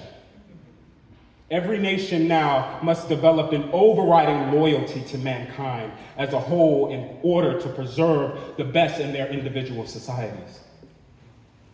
These are revolutionary times. All over the globe, men are revolting against old systems of exploitation and oppression. And out of the wounds of a frail world, new systems of justice and equality are being born. The shirtless and barefoot people of the land are rising up as never before. The people who sat in darkness have seen a great light. We in the West must support these revolutions. We are now with the fact, my friends, that tomorrow is today. We are confronted with the fierce urgency of now. In this unfolding conundrum of life and history, there is no such thing as being too late. Our only hope today lies in our ability to recapture the revolutionary spirit and go out into a sometimes hostile world, declaring eternal hostility to poverty, racism, militarism. With this powerful commitment, we shall see boldly change the status quo and unjust mores, and thereby speed the day.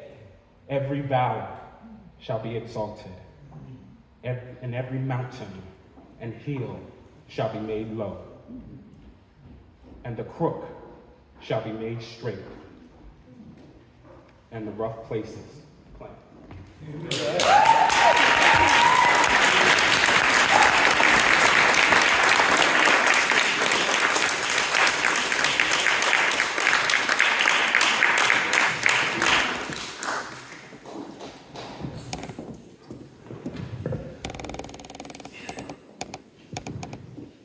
Listeners, the nation would never be the same. This is the revolutionary flame that we must keep alive. Democracy can never be compatible with white supremacy. And white folk could never become fully human without throwing off their delusions that there is such a thing as whiteness. Our native son, he was given courage from Marvin Gaye when he defied Motown and released What's Going On. Anti-war, pro-people music. This was the soundtrack of resistance to white supremacy's murderous policies and wars, a loud democratic expression of the higher law we hold true. Love, justice, freedom, peace, of the kind of civilization we would build if this world were mine. This music is a moral weapon of the people that can rock the world's foundation. Wake up, everybody. Love is the message. La la means I love you. Love supreme. Love's in need of love today. People make the world go round. We are one. You know, we've got to find a way to bring some love in here today. An unabashed profession and assertion of our humanity, of world's humanity, a declaration of what man, all men, ought to be treated as divine. This was the wind behind our native son's sails. He entered the world with confidence, optimism, and most importantly, he felt loved. Loved by the strength and tenderness of the black social system. The evidence of love was everywhere in the black freedom struggle, where hundreds of thousands of ordinary people were ready to sacrifice their lives to defeat the serpent, to defeat white supremacy, and transform the nation. He felt loved by the anti-colonial movements of the world, of barefoot peoples and peasants, of darker humanity, fighting for independence and against imperialism and war, which threatens eternal peace.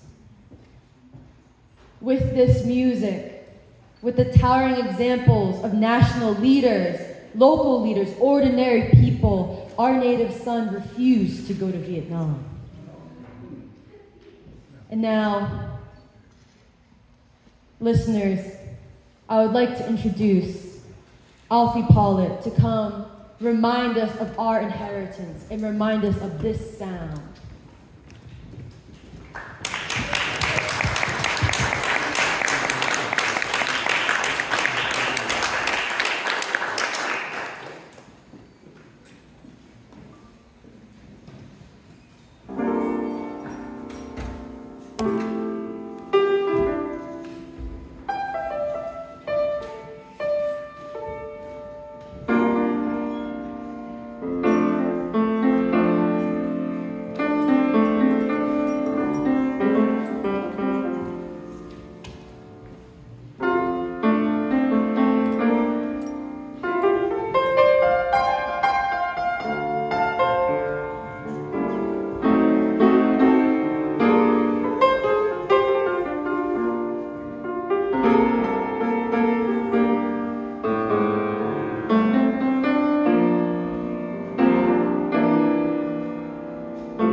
This is a civilization created by a long line of black men and women in a historic struggle for freedom, an unbroken chain producing new human beings.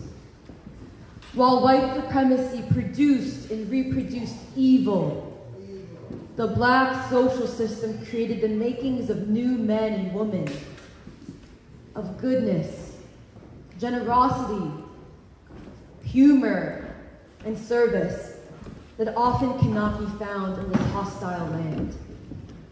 Courageous, beautiful, bright men and women who forced the country and world to change to fit them. You can see the evidence of these ordinary giants all the time, especially in the music. But music is not just music. It's not just sounds, chords, words. It's ideas. The ideas of new men and women far beyond the now. Black men who, in the face of the brutality of white supremacy, sing with an incomparable tenderness for his lover who is also humanity, life, truth herself, the black romantic ideal. One of the great achievements in the modern epoch is the African American people. In a lot of ways, there is no America without Afro-America.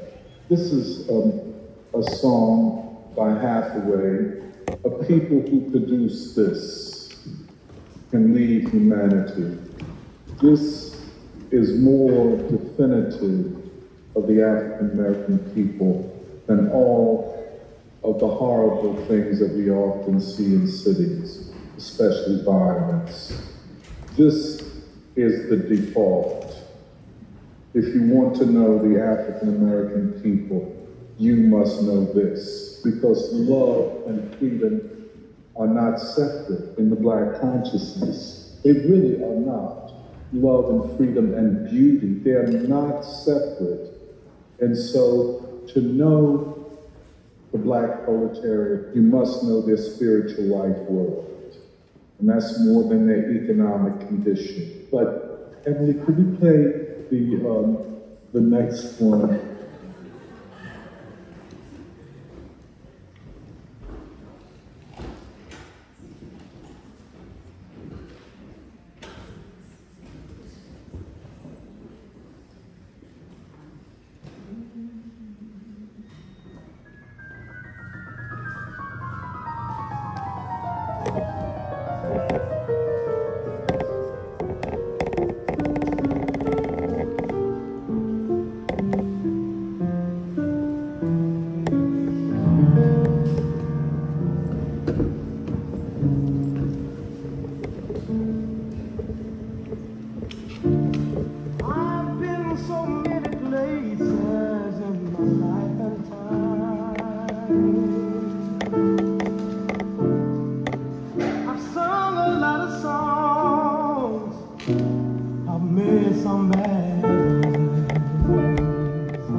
life in stages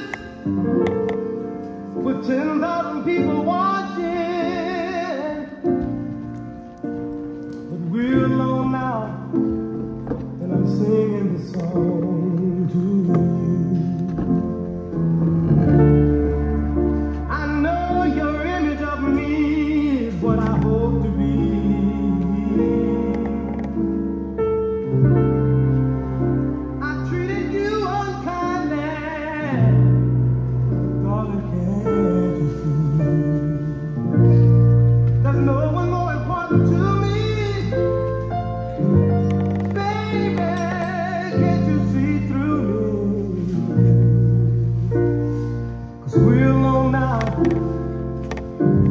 Singing this song to you. You taught me precious secrets of a true love, holding nothing. You came out in front and I was hiding.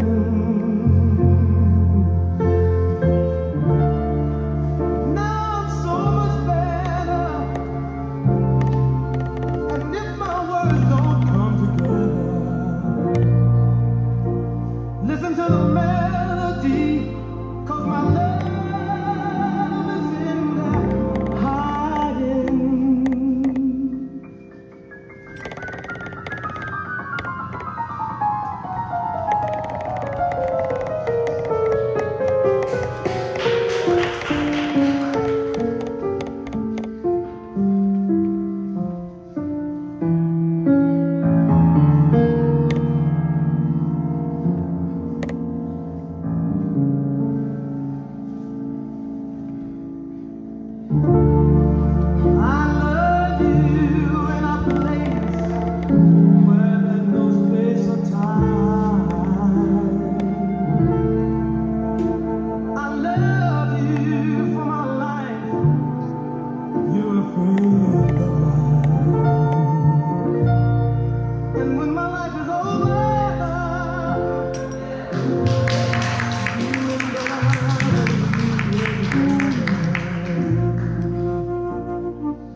Deindustrialization, as it is called, pretty much took off in the 1970s in this country. However, the deindustrialization of North Philly began in the 1950s. But deindustrialization is part of the drive to consolidate and expand the American empire. To hold on to the empire, the ruling class, the ruling elite, the military, the corporate elites, the universities, without blinking an eye, were prepared to sacrifice the American people. Really, the undermining and destruction of a working class that was admired all over the world. They were admired for their education. I saw it in my own family. I saw it with the women who worked with my mother. They all had high school educations, and they were all far better educated than most college graduates today. They were educated women. They were articulate women. They were women that upheld institutions like churches, educated children, and held on to families, often when they were the only breadwinner, which in a lot of ways, I don't know that we even saw that as a deficit. You know, I remember my mother would wake my brother and I around 6:30 or 7, and she would have breakfast for us before we went to school. But then there would be all of these ladies, not all, but about 5 of them, all of whom worked in the same garment factory, and they would be sitting in the kitchen, they would be smoking their cigarettes, drinking coffee, and I remember all of their names. Miss Aurelia, whatever her last name is, I have no idea. And then Miss VOC, what her last name is, I have no idea, who lived across the street. She would come over here.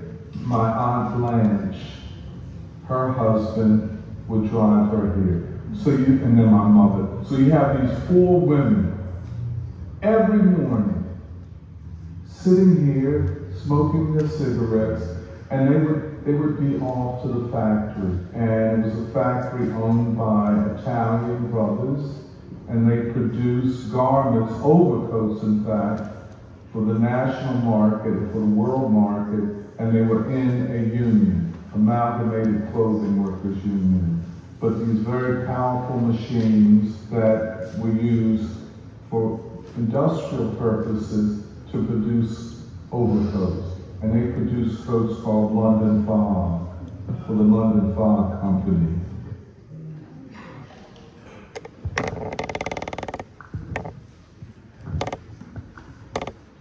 This is a civilization that produced new women, black women, who were always both workers and mothers since slavery, where there was no contradiction between being a worker, an intelligent worker, and a dedicated mother to all.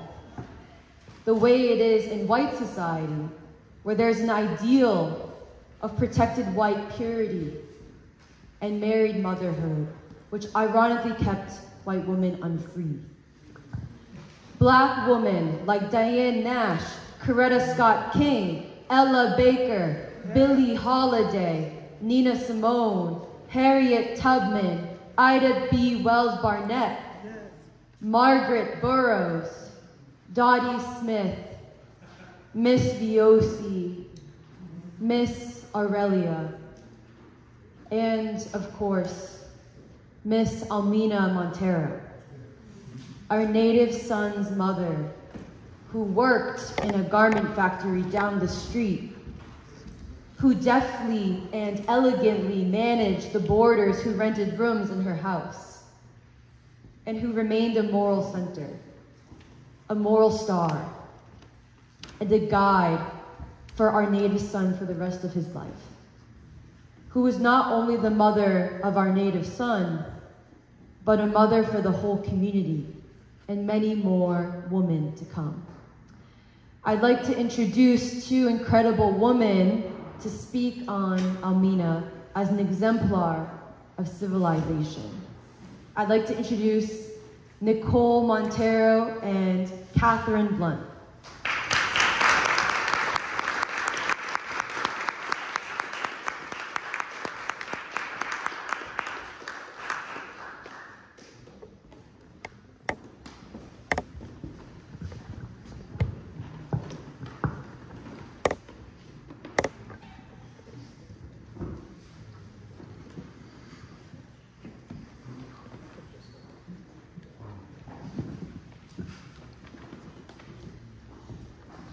On the occasion of Dr. Anthony Monteiro's birthday, October 31st, 2025.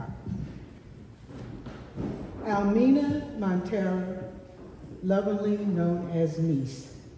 Dr. Anthony Monteiro, or Doc as some call him, or my longtime friend Tony, was not born a revolutionary. But he was raised during times of cultural, societal, social, and economic national and international circumstances. Raised in a family by a mother especially, who made him and many others revolutionary. Tony, like Fidel, Che, Nkrumah, Nelson, Sukarno, Du Bois, King, Baldwin, his mentor, Henry Whiston, and many more great leaders, was nursed by a confluence of revolutionary forces passed down from the 20s through the 30s and 40s to the 50s and 60s and 70s that birthed liberation movements in Africa, Asia, including what we call the Middle East, Latin South America, the Caribbean, Puerto Rico, or Hurricane, and even the British Isles, our forever revolutionary friends in Northern Ireland. Mahatma Gandhi was inspirational, as was Marx and Lenin and Mao. South Africa's Freedom Charter. South Africa belongs to all who live in it. International conferences like Bandung and Afro-Asian writers and the non-alignment movement. This was the international and societal context in which Tony was born and came of age. One of the main contributions to Tony's development was his mother, Almena Monteiro, or Mies, as we knew her during the time of Tony's social and political development. She was his inspiration and cheered him onward, just like his mother, just like the mother in Langston Hughes' Mother to Son. Boy, don't turn back. Don't you sit down on the steps, because you find it's hard, harder and harder. Don't you fall now. I did not know Mies the worker, who worked like most of our mothers to support and sustain the Black family. I knew Mies, the mother, who loved and nurtured her son Tony and his daughter Nicole, who lived in the family home on 12th Street where Tony still resides. She was a mother who welcomed his assortment of stray, and we were stray, friends into the house, into the home, fed us, nurtured us, and listened to us even when Tony was not home. See, he didn't have to be home for us to go there. We went there anyway. That was, he was just our excuse. But anyway, she took us in like the Black woman, mother figure Langston Hughes introduced to the world in Thank You, Ma'am. A short story about an older, single, working mother who befriended a poorer Black boy trying to snatch her pocketbook. Well, she grabbed that boy by the neck, she took him home, scolded him, fed him, and then gave him the $10 he needed to buy a pair of shoes. But we were not trying to steal anything. We were just looking for a safe place provided by a woman who opened her home and offered comfort to us. His mom was our mom too, not our auntie. Hakeem Madhubuti, Donnell Lee, lovingly memorized that special relationship in his poem, Big Mama, in which he retells of his weekly visit and talking to with a now retired woman in the neighborhood who was revered by him. A few of Tony's friends had that special relationship with Tony's mom. Mies was a gardener, a great cook. That's how come Tony can cook now. All right, she taught him. And a maker of natural soap, which I bought. All right, and Tony, I gave to you. I don't know whether you kept them or not, because they were old, but I gave them to you anyway. And she was Moore, who kept an open and welcoming house for all of us then, fledgling revolutionaries. Her humanity was boundless during a time of struggle in a community in struggle that was prevalent across the world. She was a person of doing, welcoming us in her home, allowing us to spend hours there all the time, feeding us and nurturing us. That's a refrain, because that's who she was and that's what she did. She had a gentleness about her that exuded strength and determination. Tony's mom became our mom by extension, because those were the times and communities in which we were raised to appreciate and be involved in struggle. Many of Tony's traits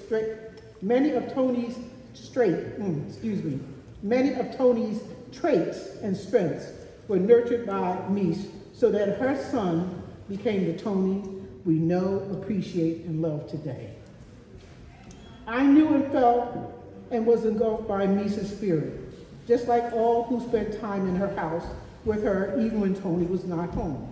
She is and was symbolic of that great female figure prevalent in Black culture, whom many Black writers and singers memorialized in their literature and lyrics. And I do remember, and I remembered Mies when I taught English literature in classes in which I heard those songs or which I read those poems. As Tony would say, she was all that, as we used to say back in the day. All right, so I always loved my mama, the Intruders, Sadie, the Spinners and the Isley Brothers, Keep Your Head Up, Tupac honoring his mother, Phenomenal Woman by Maya Angelou, Superwoman by Alicia Keys, and Ego Tripping by Nikki Giovanni.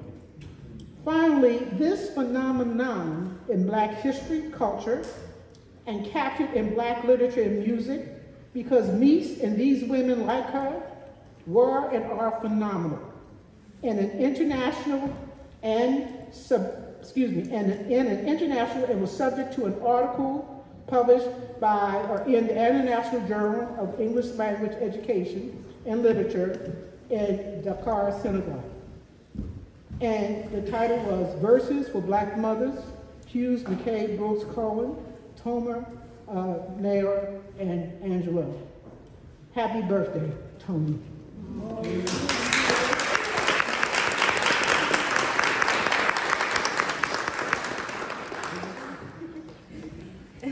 Thank you.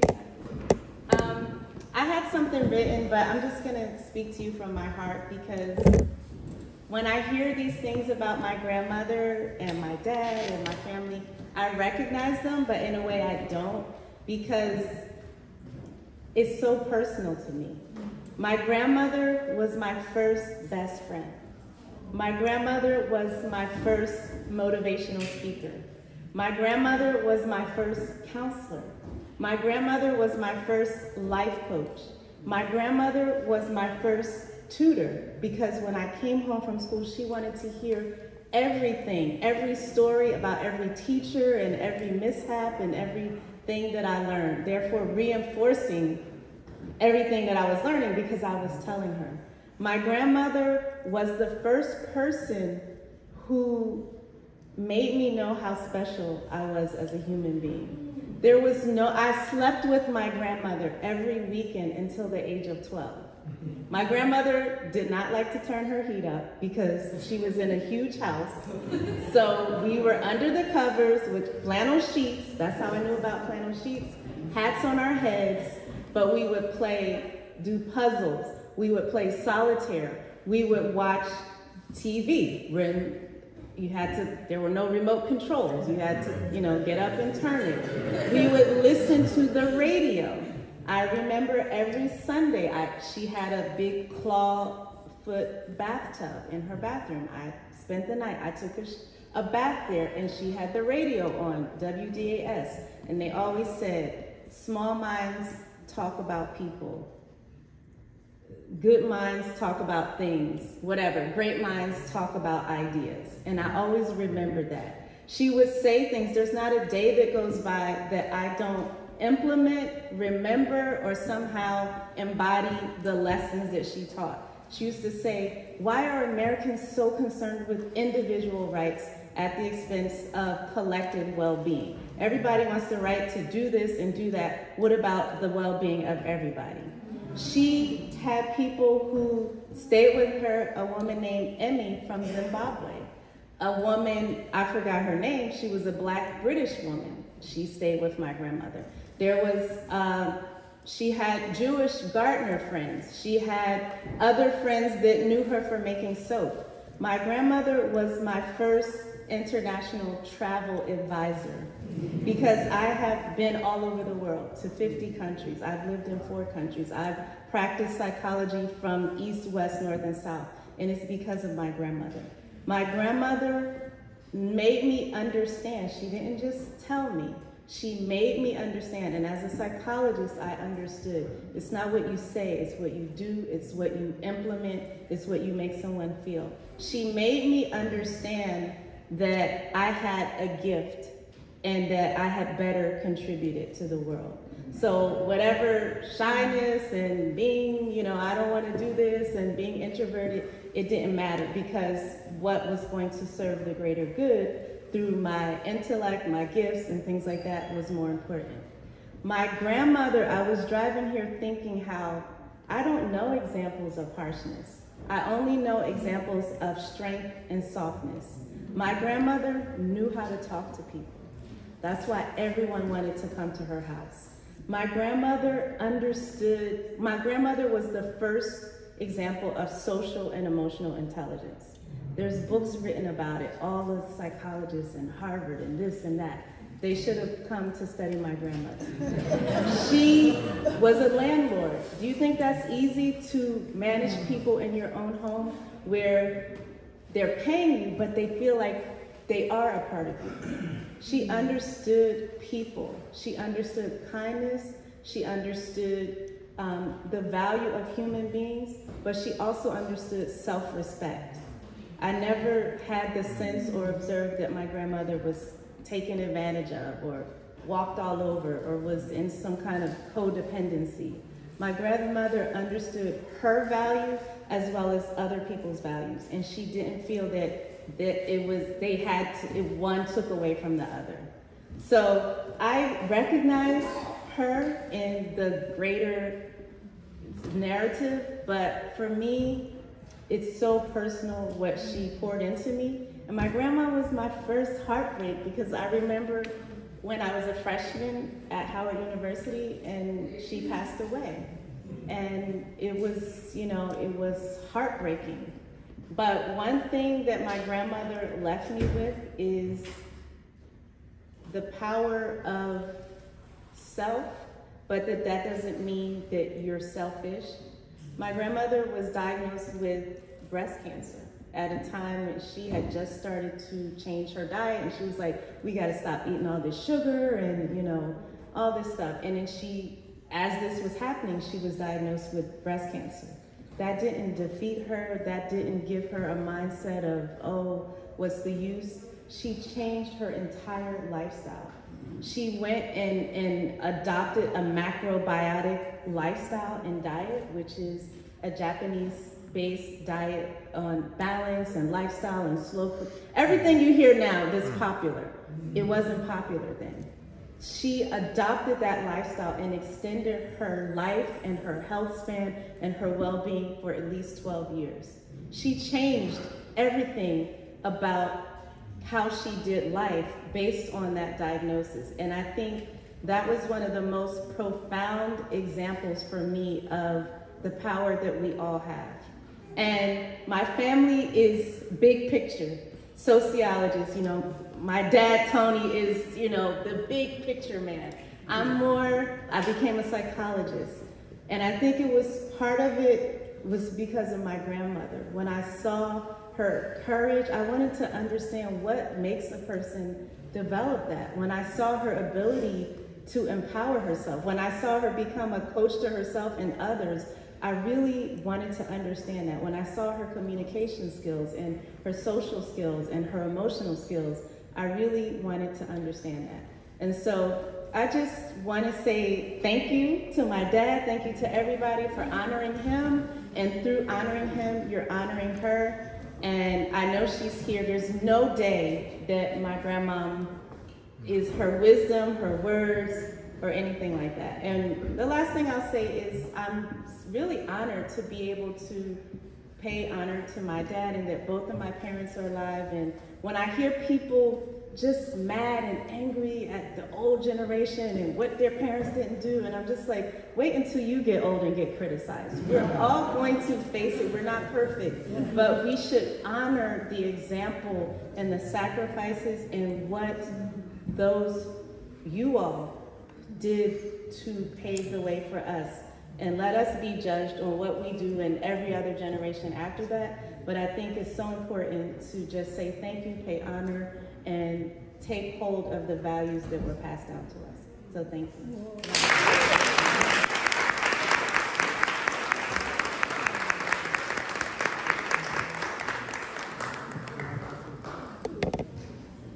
And finally, this is a civilization who sees divinity in their children. What W.E.B. Du Bois calls the Immortal Child.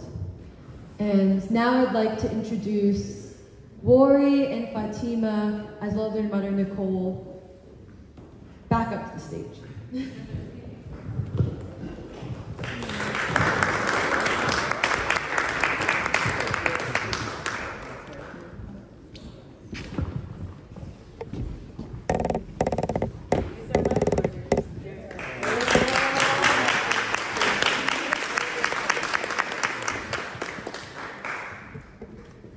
If a man die, shall he live again?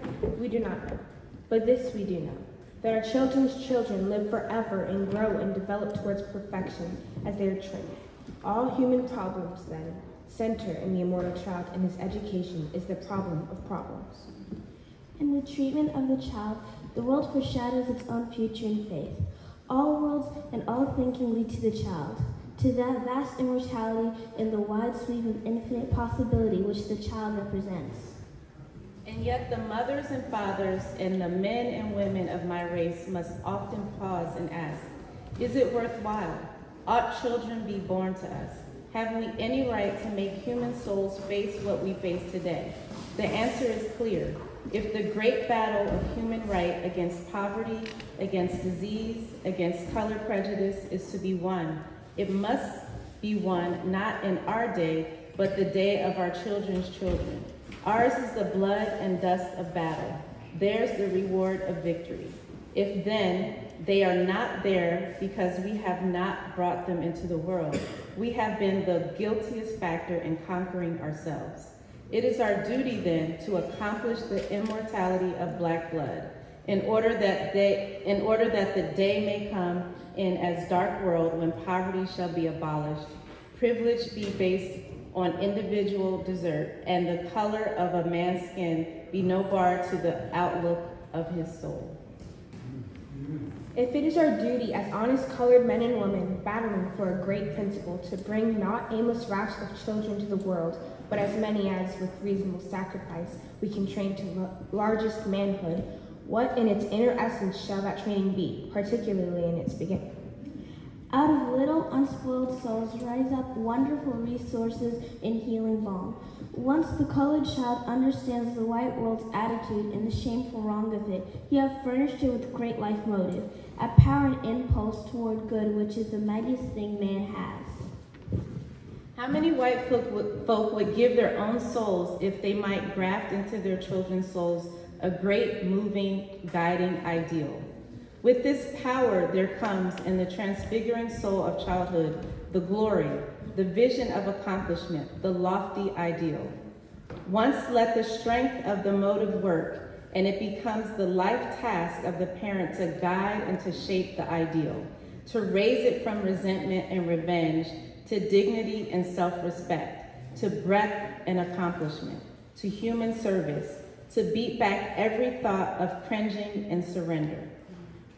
We may teach frankly that this world is not perfection, but development, that the object of education is manhood and womanhood, clear reason, individual talent and genius, in the spirit of service and sacrifice, and not simply a frantic effort to avoid change in present institutions.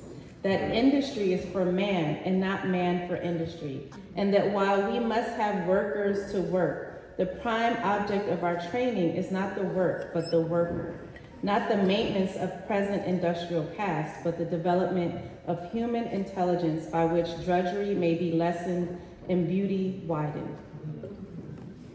We have a right to assume that hundreds of thousands of boys and girls today are missing the chance of developing unusual talents because the chances have been against them, and that indeed the majority of the children of the world are not being systematically fitted for their life work and for life itself. Why? That failure is due to the fact that we aim not at full development of the child, but that the world regards and always has regarded education first as a means of buttressing the established order of things rather than improving it. Instead of seeking to push the coming generation ahead of our pitiful accomplishment, we insist that it march behind. Let us then return to fundamental ideals. Children must be trained in a knowledge of what the world is and what it knows and how it does its daily work. Above all, we must not forget that the object of all education is the child itself, and not what it does or makes. We cannot base the education of our future citizens on the present inexcusable inequality of wealth, nor on physical differences of race. We must seek not to make men carpenters, but to make carpenters men. All of our problems center in the child. All our hopes, our dreams are for our children. Has our own life failed? Let its lessons save the children's lives from similar failure. Is democracy a failure? Train up citizens that will make it succeed. Is wealth too crude, too foolish in form, and too easily stolen? Train up workers with honor and consciences and brains. Have you degraded service with manuals? Abolish the mean spirit and implement sacrifice. Do we despise women? Train them as workers and thinkers and not as playthings, lest future generations ape our worst mistake. Do we despise darker races? Teach to children its fatal cost and spiritual degradation and murder. Teach them to hate is to crucify souls like their own. Is there anything we would accomplish with human beings? Do it with the immortal child, with a stretch of endless time for doing it, and infinite possibilities to work on. A world guilty of this last and mightiest war has no right to enjoy or create until it has made the future safe from another Arkansas or Rams. To this there is but one patent way, proved and inescapable, education, and that not for me or for you, but for the immortal child. And that child is of all races and of all colors. All children are the children of all and not of individuals and families and races. The whole generation must be trained and guided, and out of it, as out of a huge reservoir, must be lifted all genius, talent, and intelligence to serve all the world.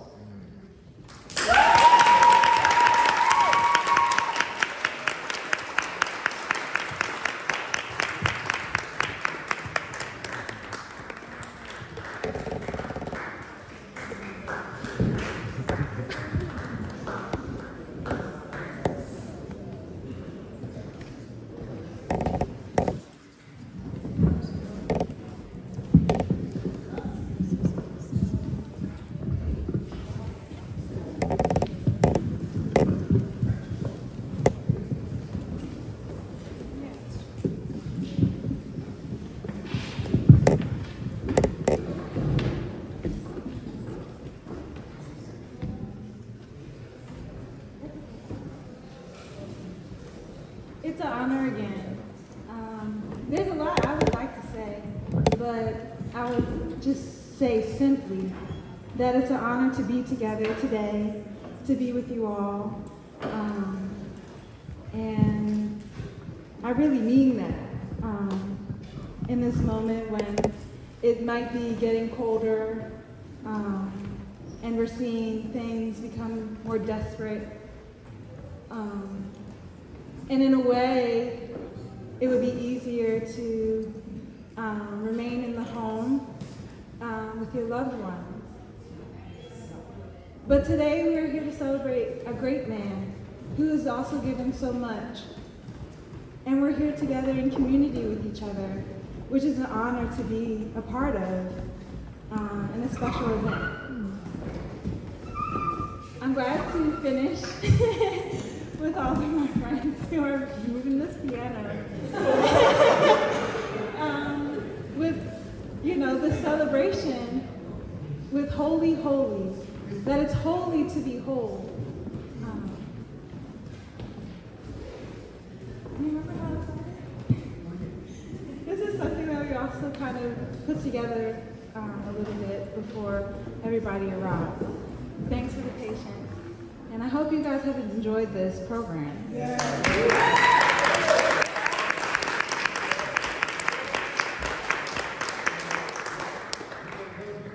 Coaches. We worked a lot of Coach Kelly. We worked to do He coaches, he coaches. He coaches. You're coaching.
Come on together.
Our native son of Philadelphia's story does not end here.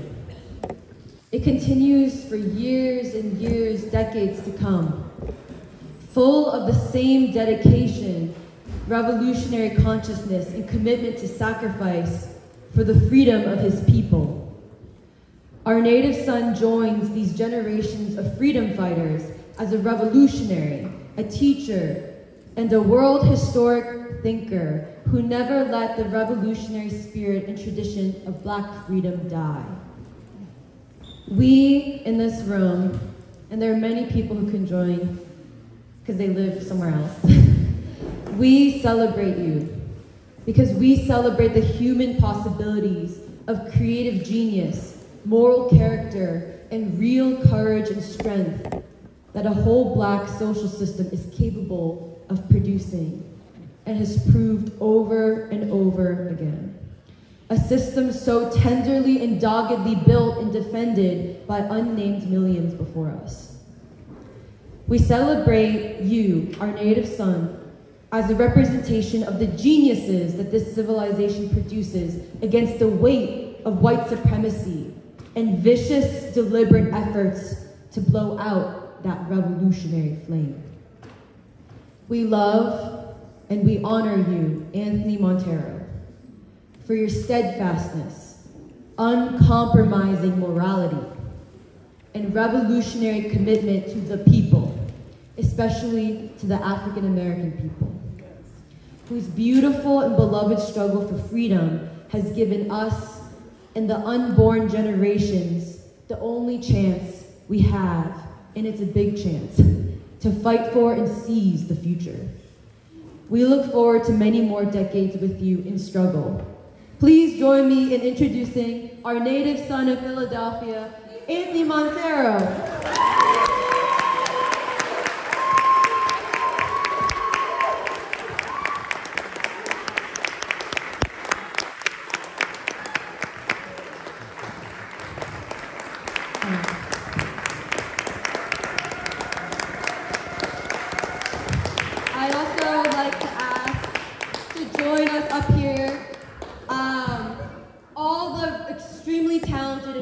Performers who participated as part of our first pageant musical narrative.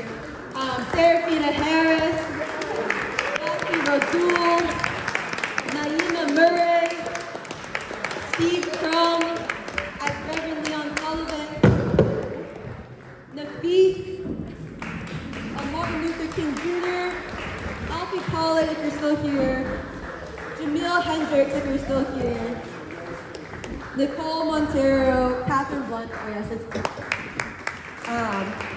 Lori, Fatima, and oh, that's it. But one more round of applause for our performance, and Steve Page. Yes. And there's one last thing we must do, which is sing. Kick it. Happy birthday.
speak if you would like to. And then we have wireless mics to open it up for also individual testimony if you'd like to say something on his birthday. Just say thank you. This was really a beautiful event. I'd like to thank Emily Down. Yes, Emily. Woo! Yes, I'd like to thank Emily, and I'd like to thank all y'all for coming out. I didn't really want this, in part because I didn't know how I was going to deal with my age. 80 years old. 80 years young? Yes. No, but I mean, well, I'll tell y'all how to get to 80 and beyond. But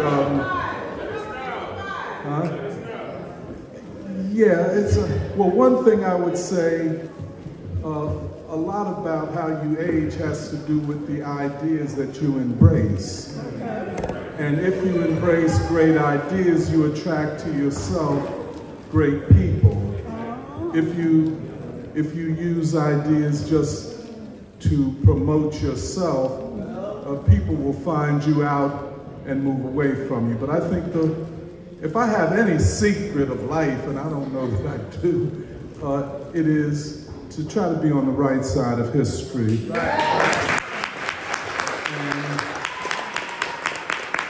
to always fight, to fight against war. I fought against the war in Vietnam, to fight for the freedom of other people, not just the people of this country, and to believe in people, to believe in humanity, and not be taken in by the ideologies of the ruling elite of this country. The other thing, my last point, is always listen to good music. Oh, yeah. And, the music of black people is the greatest music in the world. It is the music that has changed aesthetically the world. I guess that's all I have to say right now. Tomorrow we're having a conference which I think will trace moments in my ideological history. And I think the big thing that we will try to explain is why W.E.B. Du Bois is the paramount thinker for this time in history.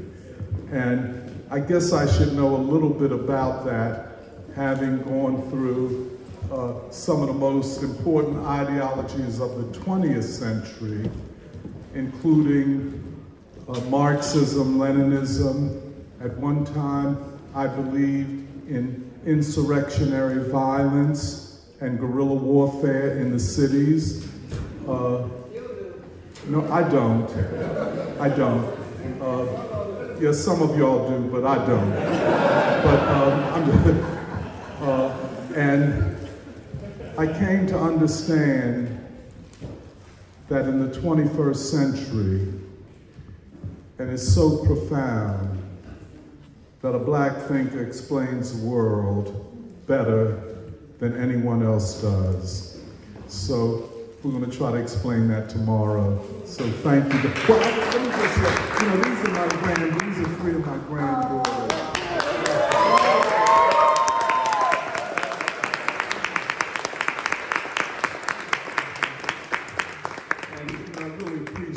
Them and my daughter Nicole and my daughter Kaya Misha.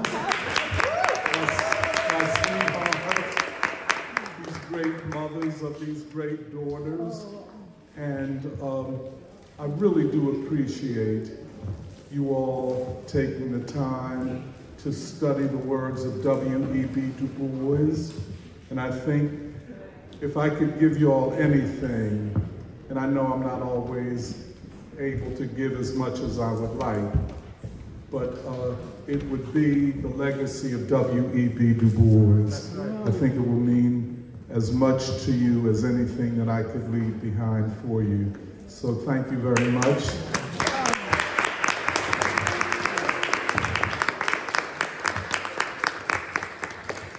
And who should I pass this microphone on to? simile or?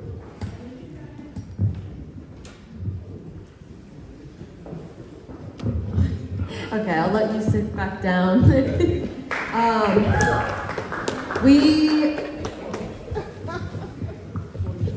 I just wanted to announce that we have just published a collection of Dr. Monteiro's writings for the first time ever, and it's titled Knowledge and Revolution. And we're going to do the official launch of this collection tomorrow during the program. But if you would like to purchase one because you're not coming tomorrow, come talk to us and we can work it out because we have a limited number of copies.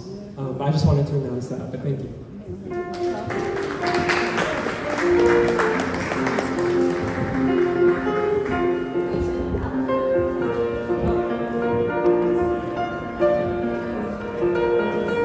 Okay, so there's gonna be, you can grab your slice of cake, and then we also, Jahan has a microphone to make space for any testimonials, additional testimonials. It's okay if there's none, but just wanted to open up the space. Hey, Serafina, did you want to read Sabrina's? Yeah, tomorrow, and then if you have a testimonial, we will also do that tomorrow. Huh? Yeah, we also have time. What?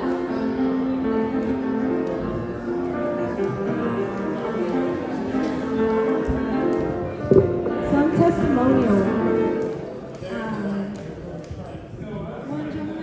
Okay. Testimonial from one of Doc's previous Temple students, Sabrina Sample. Yeah, this is what it's gonna be right now. Actually, it's fine. Okay. All right. Sabrina Sample writes, who's now living in North Carolina with her family. She writes, in 2012, just months after the killing of Trayvon Martin, and at the, should I do it again? Should I wait? Okay. We good. Oh, we might try to do it.